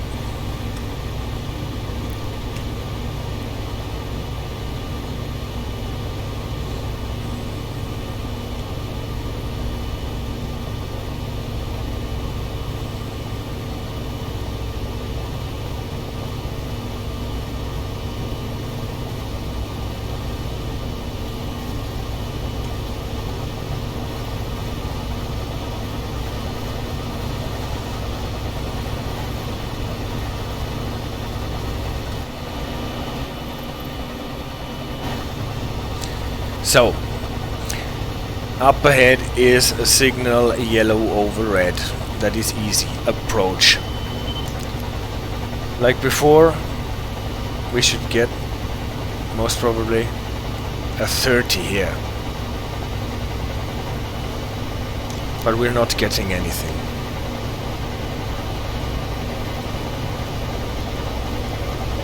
The approaches that we passed before always gave us a 30 on the SDU. Now we only get the reduction to 60 from the access system. And the access actually gives you those reduced speeds a bit before they actually apply. Here's the broken river where they most probably forgot the waterfall.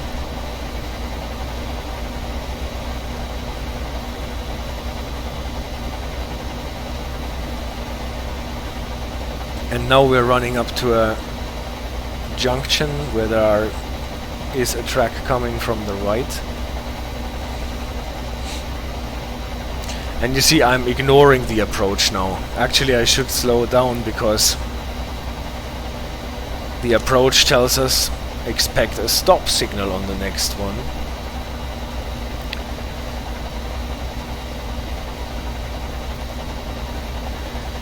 And rule 552 tells us if the signals do not confirm, the more restricting one applies.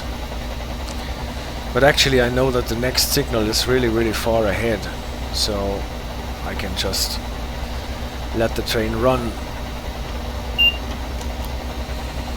Now the train, the track speed actually increases to 70.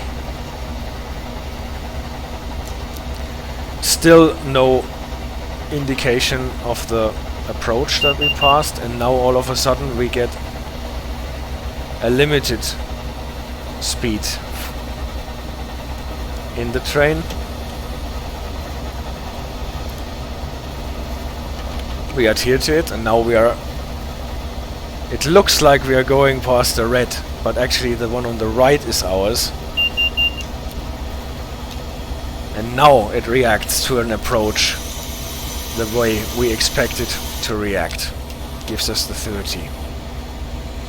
Did you see the signal on the right had actually two signals on a fork? The left one was for the track left of us, the right one was for our track, and the track on the right did not get any signals of those two.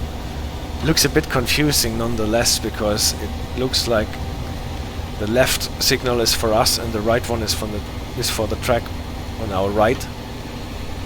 But apparently it wasn't, because we could pass the signal without spatting out, just getting the 30 that we would expect for the approach. So maybe the yellow light that we passed before was meant to be an advance approach, with the 45 on the cap being a bit delayed. I don't know. The next signal, at any rate, we are supposed to expect a red one, because we got an approach. So we have to be wary. The signals on this signal bridge, they do not apply for us, they apply for trains coming the opposite direction. They are all facing in the direction towards Providence.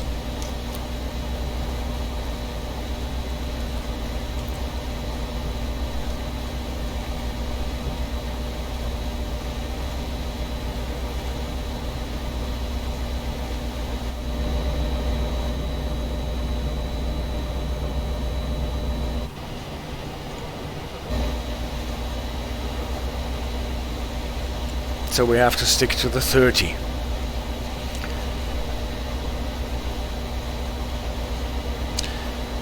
And if we hadn't been delayed already, now we would pick up more delay.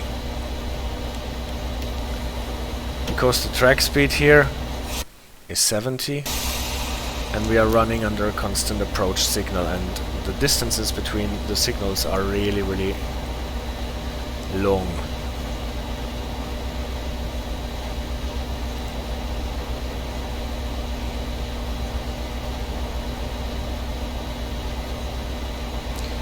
So I'm not sure why we got this approach already. Maybe there is another train running in front of us, but I would not bet on it.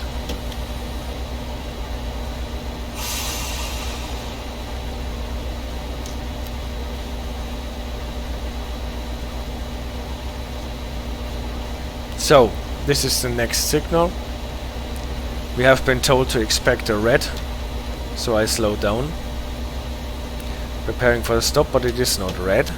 It is a red over a steady yellow with no third head underneath. And if you can actually think back to our theory part here, then you know this is a restricting signal. Red over yellow with a two-headed signal is restricting. At least according to the NORAC rules. What I think applies here. But instead the approach gets lifted and we go back to a full clear, so that the 70 track limit is fed into our SDU. So what to do? Again, rule 552A, first sentence, tells us if the signals do not confirm, and they obviously do not because we got restricted from the trackside and clear from our SDU, we have to stick to the restricted and crawl on with maximum 20 here.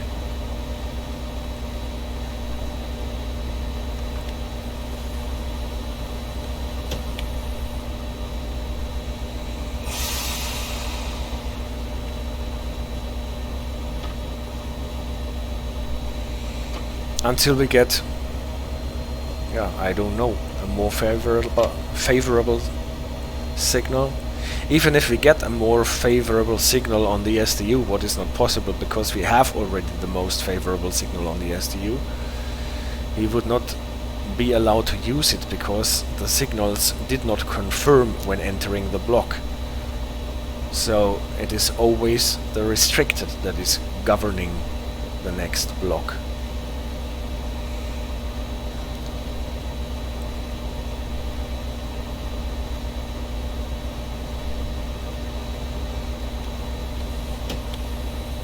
Always tapping the brake to stop the train from going past the 20. And this is the point where you should say, okay dispatcher, what was your intention of giving me a restricted here, because I can see almost half a mile ahead and there is nothing on the track. And now all of a sudden we get a 45. Like a limited, like an approach limited or an approach medium or a limited clear. Again, since the signals did not confirm when entering the block, I am not allowed to go the 45 that the SDU gives us here.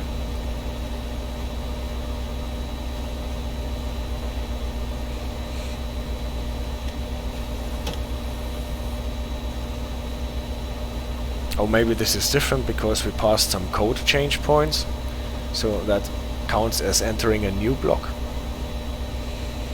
That would allow me to go back to the 45.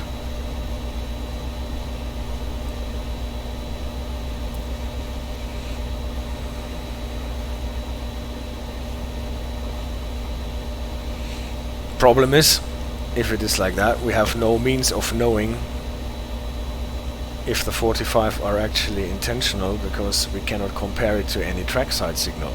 So safety first, stick to the trackside signal. And now we got a new trackside signal. It is now a red over a flashing yellow. And again, remembering back to the theory part, this is not an advanced approach signal, this is a medium approach now. If it happens. And here we actually get the 30 that we expected for the medium approach. what is still better than the 20 that we have been running on. So let's wait until the train ran its own length. Or maybe will it have to run 500 yards? At least I accelerate here. I take this 30 after the train has passed the signal fully.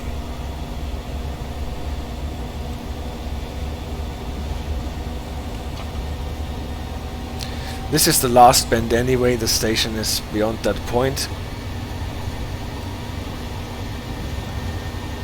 And this time there will actually be a red at the end of the approach.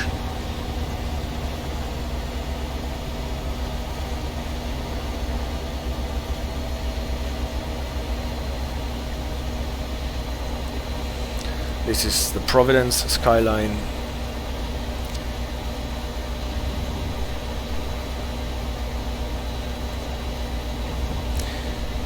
We get one more warning by the axis to 25, and then the restricting signal anyway, so that we have to go down to 20 while we are at the station.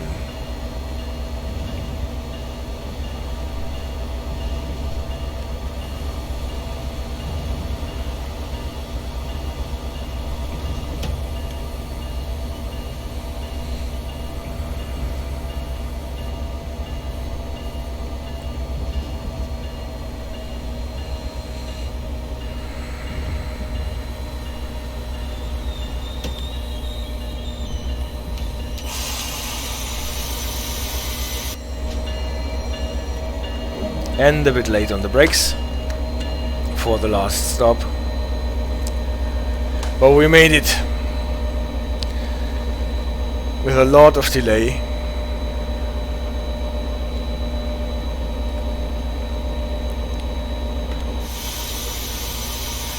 And with some confusing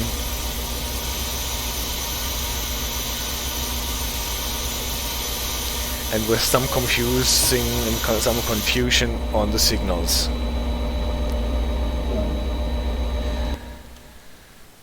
That is the service. I go back very briefly to have a last look on our purple train. We had a lot of theory, a lot of concepts in this stream, and I find it great that they tried to put all those concepts into a DLC here and in a train that can handle it, or actually two trains, because the other train has a different device for the in-cab signaling that works in a different way, that translates signals in a different way. And I really appreciate the approach. It'd be great if they found the time to fix some of the issues that there might be in the DLC. I know that the person that appears as Cactus Juice in the forums is working on it, allegedly, and I hope they give him the time and the money and the budget to actually get it to perfection. Thank you very much for bearing with me on this stream. Thank you for the moderation, AJ. Even if you did not really like the scenery of this DLC, we will be streaming next Sunday for the next time, not on Thursday. Have a nice time, take care, and see you around.